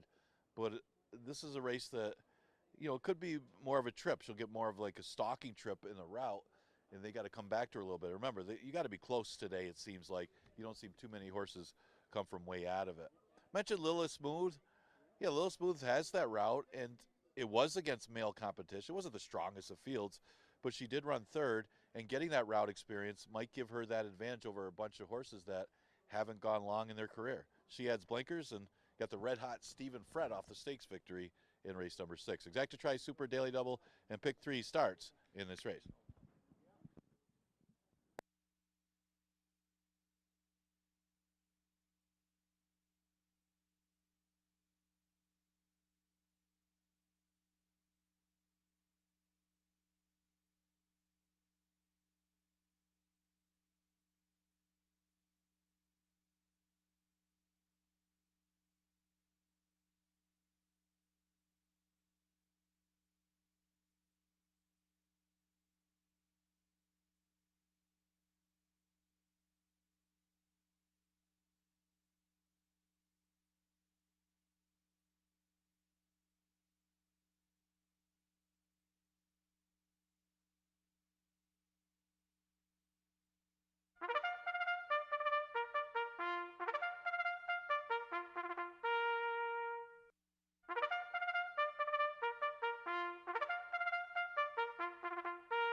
Here's the field for race 6. The 1 is Belmontes with Andre Worry. The 2 is Lipon Law with Kaibakoa. The 3 is Maryland's New York Pride with Jackie Davis. The 4 is Stage Conflict with Emmanuel De Diego. The 5 is Freedom Dreams with Jeremiah Flores. Scratch the 6, I'm Pretty Good. The 7's Country Manor with Luis Perez. The 8 is Redesdale Rose. Make the rider Nazario Alvarado. The 9 is Lilith's Moon with Stephen Frett. The 10 is Divorced, of course, with Anthony Rodriguez. Going mile and 70 for the 2-year-olds here. After a series of sprints in yesterday's card. Freedom Dreams. Daughter of Always Dreaming stretches out, adds blinkers. Third time out of the box here for Paul Barrow. She'll be forward. She vied for the lead in her debut in the mud. And then the last time out from the rail, she was not happy from the bell as the favorite and gets a little post relief, gets to go 2 turns. I would imagine she's on or close to the lead. Lip and Law should be forward as well from the 2-hole. I'll try Freedom Dreams at a little bit of a better price. The 7 Country Manor. Pedigree says going long is not going to hurt her. I think the blinkers helped last time. And she's got plenty of experience under her belt. She's got the most in the field, in fact. Save the 10, Divorced, of course. She has 4 starts. Divorced, of course, has 5 starts. We'll see if her experience helps her while stretching out. I'm imagining it will. And then Lip and Law makes a lot of sense. Leading trainer, leading rider. Co's looking for 4 on the day. By Tez Delor out of a Painter Mare. Another 1-2 turn should be fine. We'll see how much pressure Freedom Dreams puts on Lip and Law. I think that is paramount in here. I think that's how the race really, if she puts enough, I think Country Manor, it opens the door for Country Manor. If they're able to kind of quiet things down on the lead, I would imagine one of the 2 speeds will win. 5-7-2. Last pick 3 of the day kicks off here. Best of luck in race 6.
Post times in a minute. 1 minute.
The field for race 6 has made its way to the starting gate, and it's post time.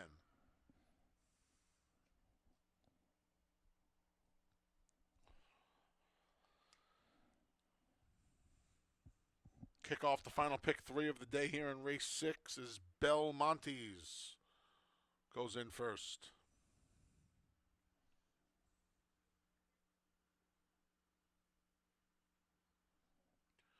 Lipin Law goes up next. Lukewarm favorite, 2-1. Koa looking for 4 on the card.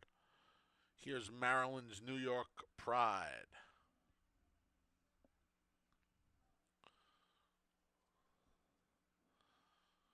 Staged Conflict goes forward.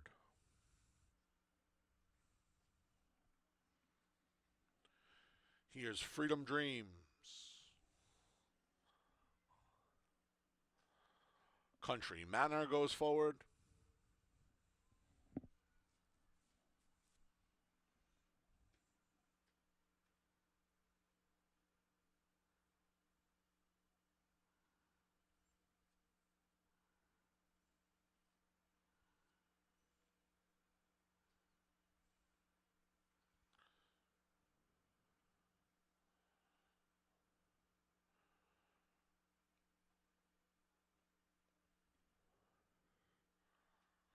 Redisdale Rose is up next.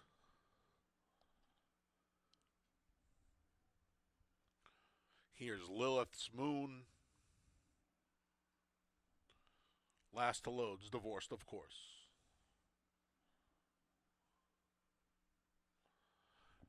They're in the gate.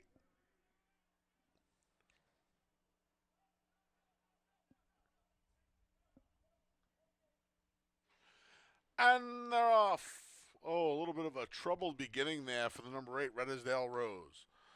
For the lead is Lipin Law, attacked by Freedom Dreams, Lilith's Moon, and Divorced, of course. A line of 4 going to that first turn.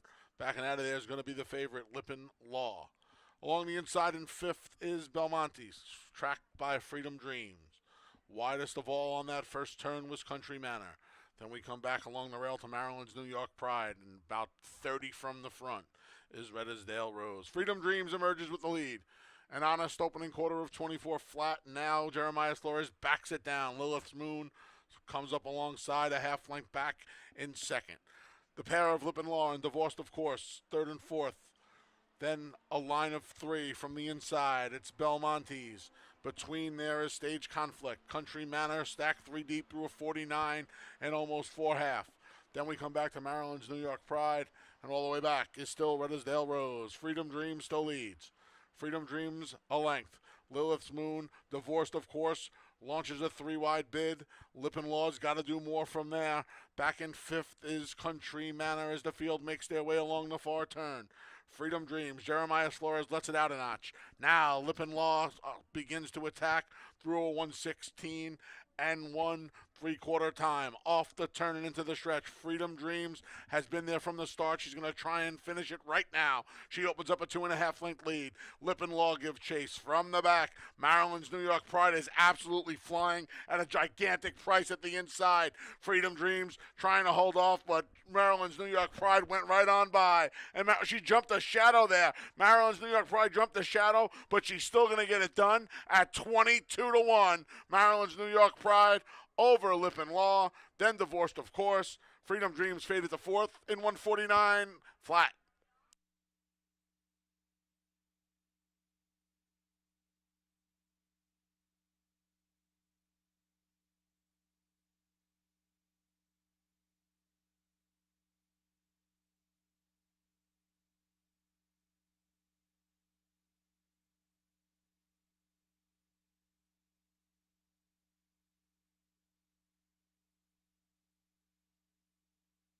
Number 3, Maryland's New York Pride was first. 2, Lipin Law second. 10, Divorced, of course, third. 5, Freedom Dreams fourth. 3-10, 3-2, 10-5.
Making her way into the winner's circle for the very first time is the number 3, Maryland's New York Pride.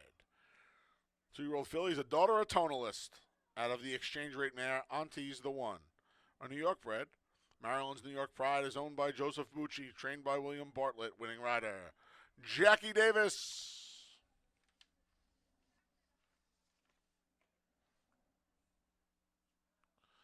Race 6 is official. $2 double 7-3, 202.50. $2 exacta 3-2, 154 even. 50-cent try, 3-2-10. $948.50, and the dime super 3-2-10-5, $564.65. Race 7 comes up next. It kicks off today's late double. Rider change for the 7 in a minute to Jose Baez. You could scratch the 9, ASAP Restoration. That's in race 7. In race number 8, you could scratch the 1A, Scott Aaliyah, the 3, Kateri Empire, and the 6, Pal's Alley. Post time for the 7th. We kick off the late double in a little over 20 minutes.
All right, in the paddock for the 7th race, big long shot in there.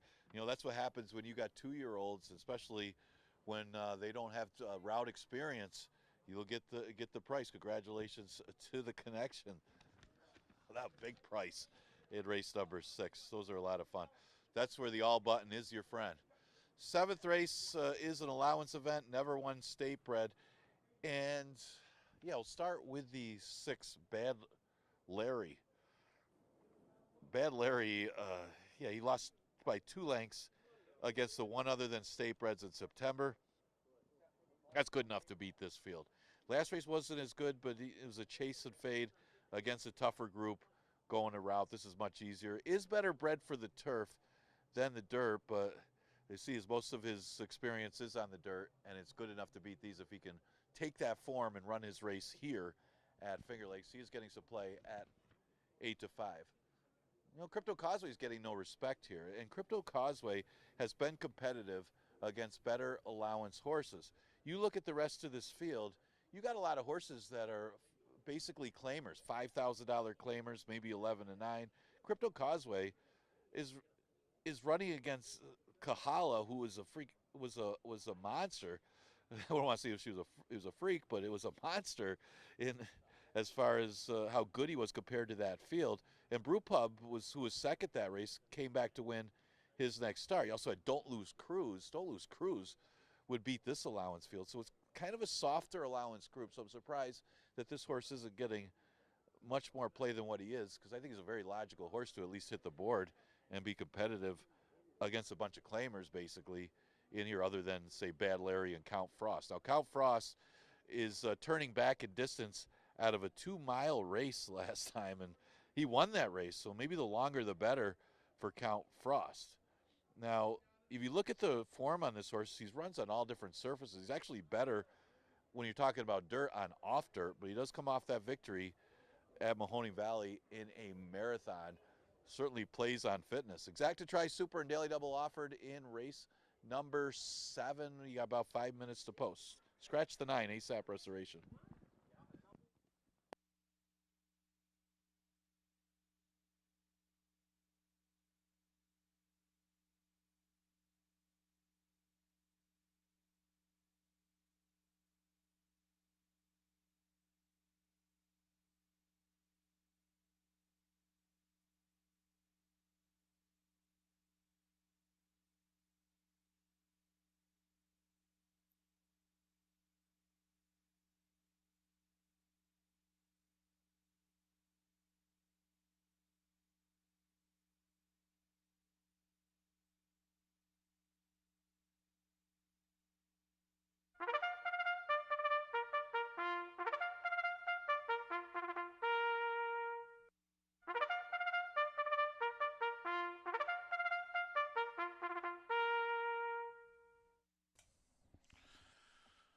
The field for race 7 is coming out onto the track.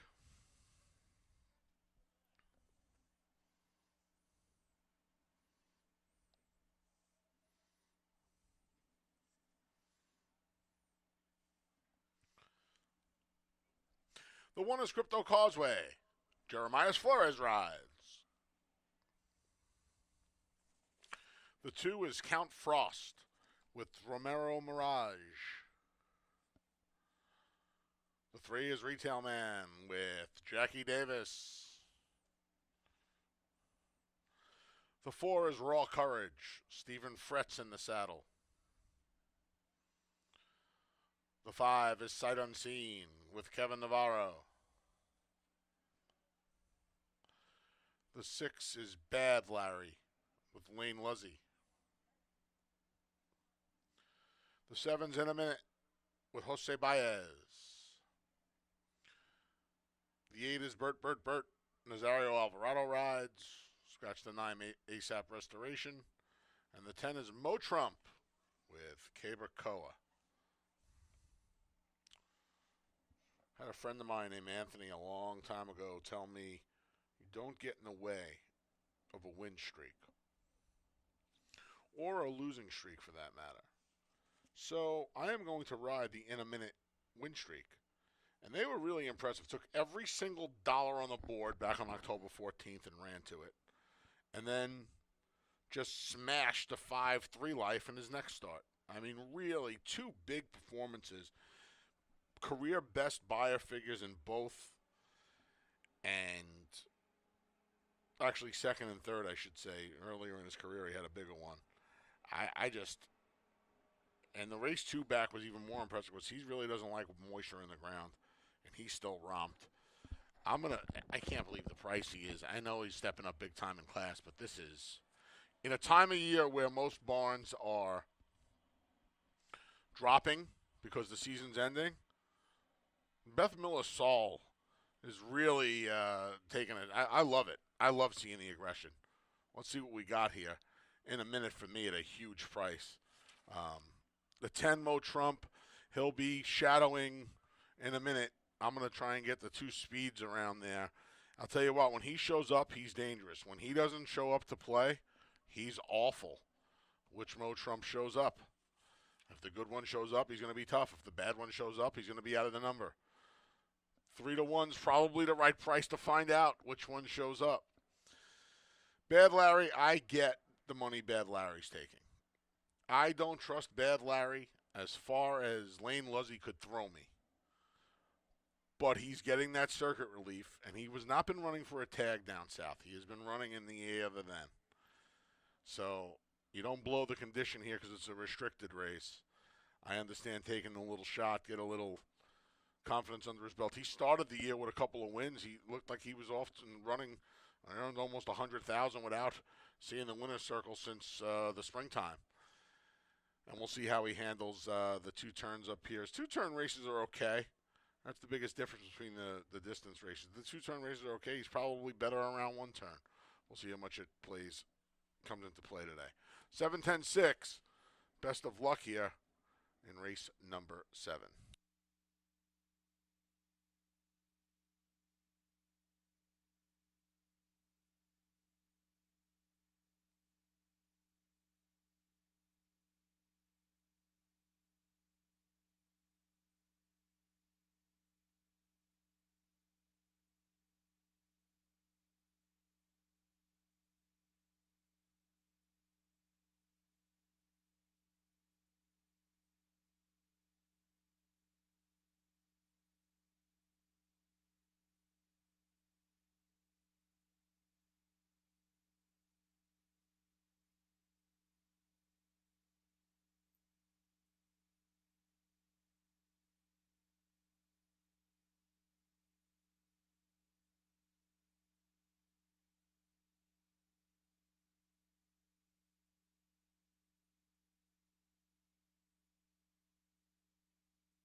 Post times in a minute. 1 minute.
The field for race 7 has made its way to the starting gate, and it's post time.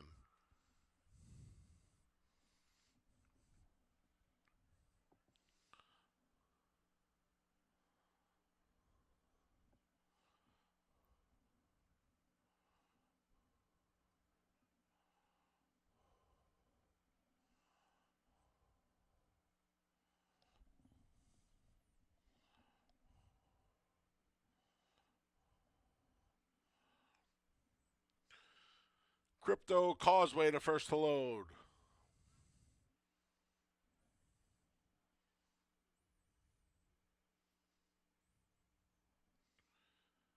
Here's Count Frost.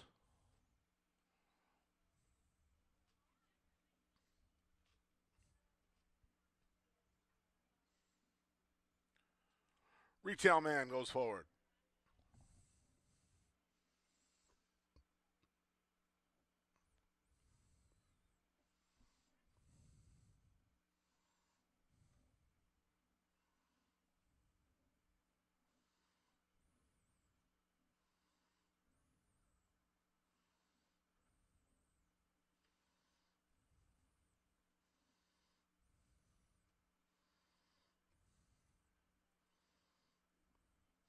Roll. Retail Man acts up a bit.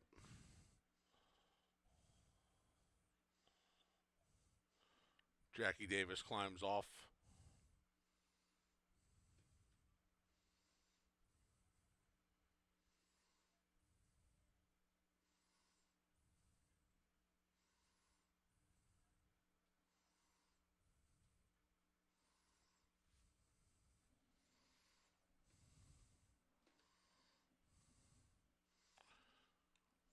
In goes Raw Courage. Sight Unseen goes forward.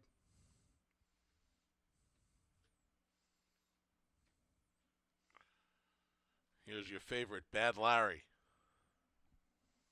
Jackie Davis climbs back aboard Retail Man as In a Minute goes in. Here's Bert. And already in the gates, Mo Trump.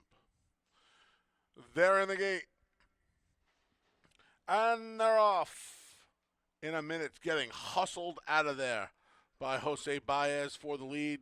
Joined on the outside by Mo Trump. These two clear and cross over. Along the inside, there's Retail Man. Between is Raw Courage. Sight Unseen's there. Widest of all on that turn was the favorite, Bad Larry. Then we come back to Count Frost, who's ahead of Crypto Causeway, and where he likes to be, Bert Burks at the back of the pack. In a Minute from Mo Trump, 3/4 of a length through a 23 and 4. Quick opening quarter. Retail Man rides the rails in third. There's Raw Courage. 4 deep is Bad Larry. Between them is Sight Unseen. He's just 3.5 from the front.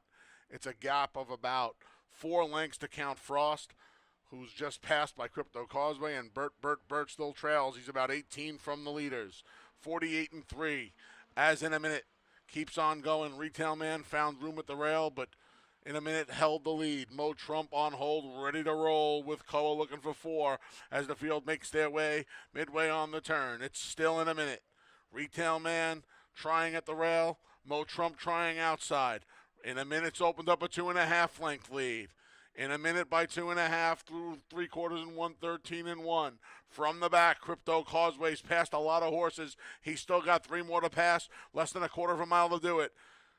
Baez takes a peek back. In a Minute still has a 2-length lead. His main danger is Crypto Causeway, who's been riding the rails throughout. They're coming past the 8th pole. In a Minute's almost home. Crypto Causeway keeps on coming. Crypto Causeway to the neck of In a Minute, who tries to battle back, but Crypto Causeway, too much momentum. He's going to win it a little less than a length. Then it was In a Minute, who was valiant in second. Got close for third. Retail Man Count Frost made up ground late in 144 and 1.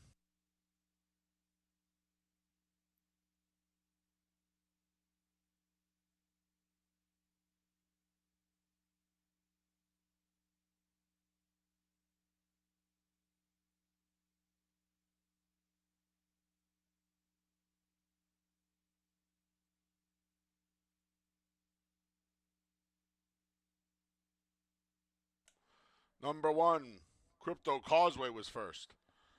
7 in a minute second. It's a photo for third.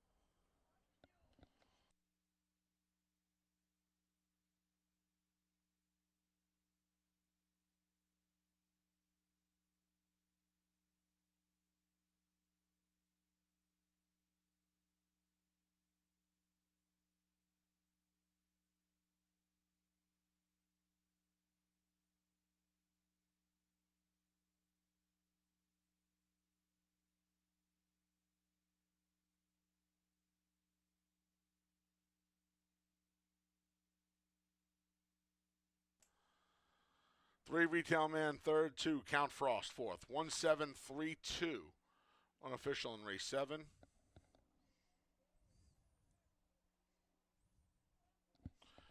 Return to the winner's circle is the number 1 Crypto Causeway. 5-year-old Geldings, the son of First Samurai, out of the Crypto Clearance Mare Authorized. A New York bred. Crypto Causeway is owned and trained by Donna Beretta, winning rider Jeremiah Flores.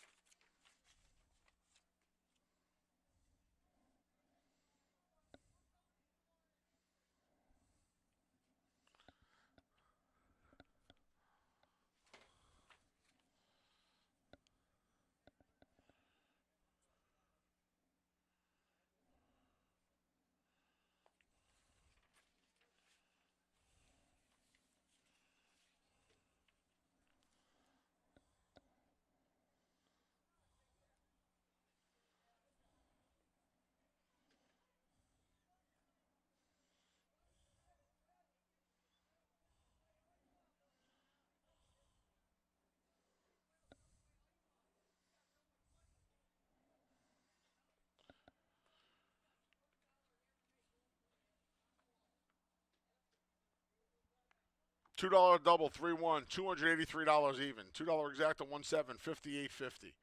50-cent try, 173, 103.12, and the dime super, 1732, $108 and a nickel. Race 8 comes up next. The finale offers win-play show, exacta try, and superfecta wagering. Scratch the 1A, Scott Aaliyah. The 3, Kateri Empire. And the 6, Pals Alley. Scratch the 1A, 3, and 6 out of the finale. Post time for race 8 is just over 20 minutes away.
Don't forget, folks, with the 8-race card, first post tomorrow, 12:20.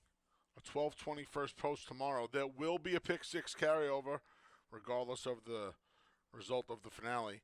And if the 4 Luna Loca, the 7 investment grade, or the 8 Sweet Invasion wins, there'll be a pick 5 carryover in the neighborhood of $26,000. No one covered in the pick 6, 4, 7, 8 uncovered in the pick 5. It will result in a pick 5 carryover of around $26,000 tomorrow. 8-race card, first post, 12:20.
Okay. Last race on the card coming up after Crypto Go. Really overlooked in there. That one gets the victory in race number 7. Just to remind everybody, we are winding it down here for the 2024 season. Only 4 racing days left. You got tomorrow. Tomorrow we got that 12:20 first post with an 8-race card. Monday you got a 9-race card. Earlier post for that one. And then Tuesday an 8-race card. And then, of course, Wednesday will be closing day next week. So 4 more racing days of the live 2024 season. Well, let's look at the last race today. A 5,000 claimer going 6 furlongs. We scratched the 1A, the 3 Kateri Empire, and the 6 Pals Ally. Let's start with Luna Loca, as this horse ran pretty well last time, I thought, because you look at the contenders there. The pace wasn't that fast, and this one came closing late. Mrs. Bell just proved best, as that one was a drop down. Takes the blinkers off, and numbers-wise, I mean, she's always right there. It's just a matter of getting the right pace flow, and it does look like she's got a couple speeds in here to run at with Tasty Wave and Investment Grave, which tough speed to hold on. Is Tasty Wave wasn't able to hold on last time. Tough to see her holding on today. So the 9 Kaz's Rose really plays here, and is getting some action at odds of 2-1. Last time comes out of a tougher race with Grand Lady India and Georgie's Lady. Now, unfortunately, she's outside and comes off a little bit of a break since her last race. But numbers-wise and company cap, they're a little tougher fields at the level than what she'll face here, and that's why she's a big-time contender. You got Just Stay Home, outside to inside for Just Stay Home.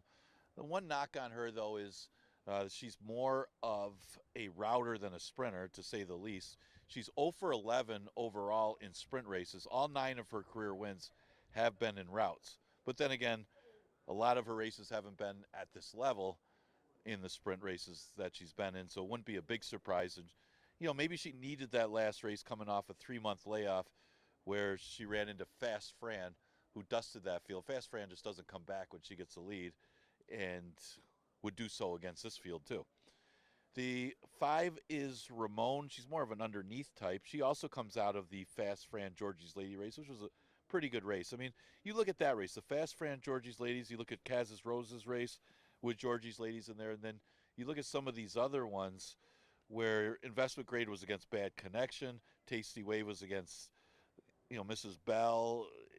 This is much tougher. Those are much tougher races that they come out of versus the other. And that's kind of where you can gauge one horse against another when they're at this level. So Ramon, again, hits the board a lot, doesn't win a lot, but maybe a horse that you can use in tries and super. So that's some of the contenders for the last race on this Tuesday card. Exacta Try and Super offered in the 8th. We scratched the 1A, 3, and 6.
The field for race 8 is coming out on the track.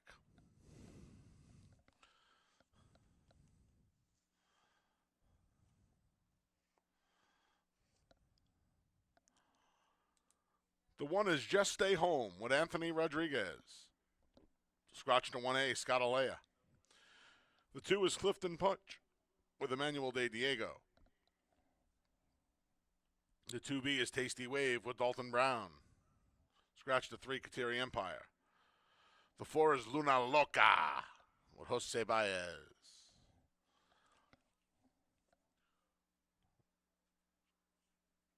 The 7 is Investment Grade with Stephen Frett. Scratch the 6, Pals Alley. The 8 is Sweet Invasion with Kabakoa.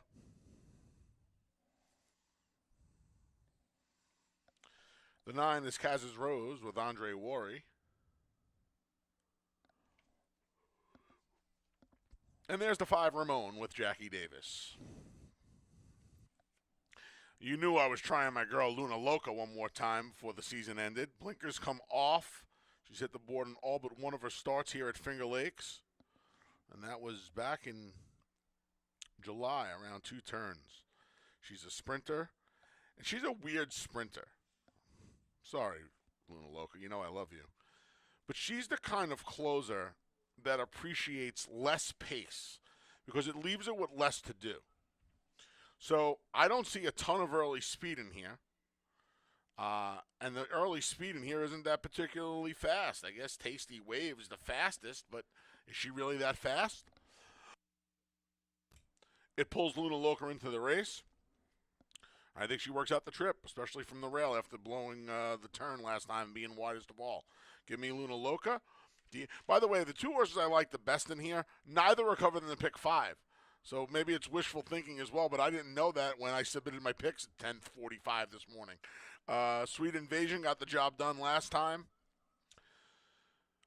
Alternating on a very slow pace. Once again, the tempo of this pace comes into question here. And she'll be forward again. Maybe that'll help her cause, and it should. And then finally the entry. I mean, Tasty Wave's supposed to get loose. Clifton Punch drops and should be coming from the back. Nice use of an entry. We'll see how it shakes out. 4-8-2 for me. All right, 4, 7, and 8 not covered in the pick 5. No one covered in the pick 6. PPs will be available by 6:30 tonight at fingerlakesgaming.com. 8 race card tomorrow. Starts at 12:20. We'll talk to you then.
Post times in a minute. 1 minute.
The field for the finale has made its way to the starting gate, and it's post time.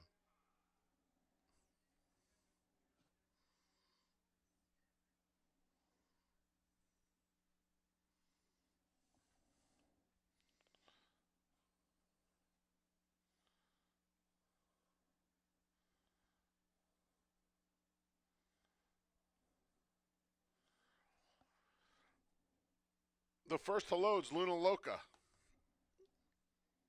In goes Ramon.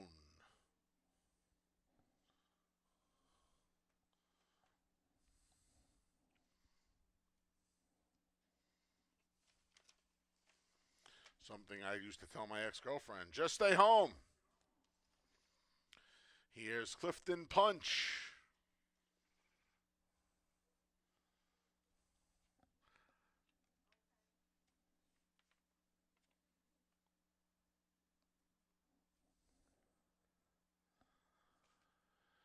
Kaz's Rose is going to load to her outside stall out of order.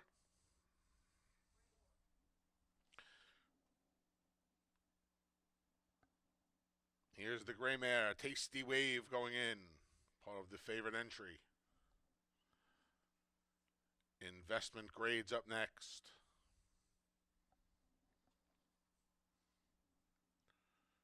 Sweet Sensation's the last to load. They're in the gate. And they're off in the finale. Kaz's Rose is there, so Sweet Invasion, Investment Grade, Tasty Wave, and entry mate Clifton Punch. Then we come back to Ramon. Luna Loca rides the rails. She has one beaten. It's Just Stay Home. Tasty Wave and Investment Grade hook up. Sweet Invasion, two back in the offing, and third just passed by Ramon. Kaz's Rose is three deep on the track. There's Clifton Punch. And Luna Loca's at the rail, and Just Stay Home trails. 23 in one opening quarter for Tasty Wave. She's stolen away to a two-length lead. Ramon moves up along the inside. Along the outside there is Sweet Invasion. Dropping back's Investment Grade. Luna Loca needs room at the rail. Just Stay Home's launching from the back. She still has some work to do through a 47 and 2/2. Off the turn and into the stretch. Tasty Wave. Here comes Sweet Invasion. Up the inside, Ramon. Luna Loca down the center of the track as they come to the eighth pole. In Sweet Invasion going the best of all. Here's Tasty Wave. Here's Luna Loca down the center. And Luna Loca is going to win it by a length and 3/4. Then it was Sweet Invasion. Just Stay Home for the show, though. Final time was 1:13 and 2.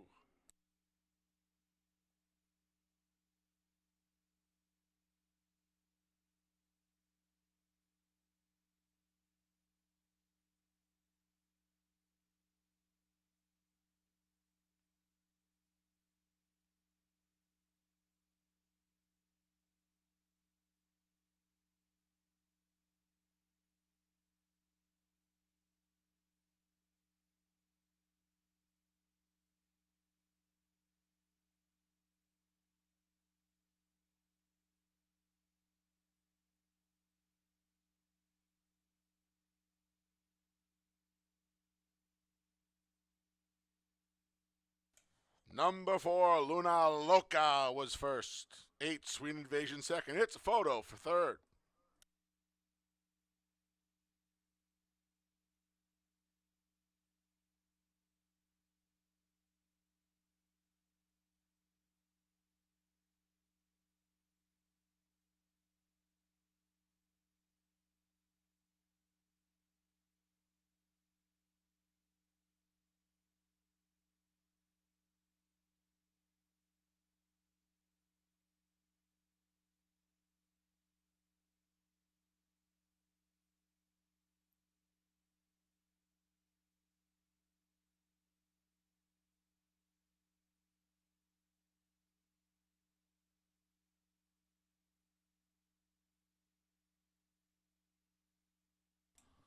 Five, Ramon finished fourth. 4-8-1-5 unofficial in race 8.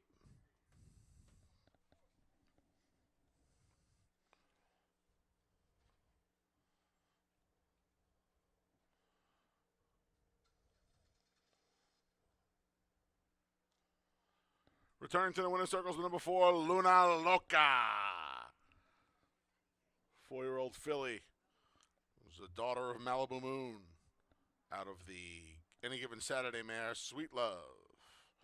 Luna Loca is owned by Ashley Lilly, trained by Dana Saul, winning rider Jose Baez.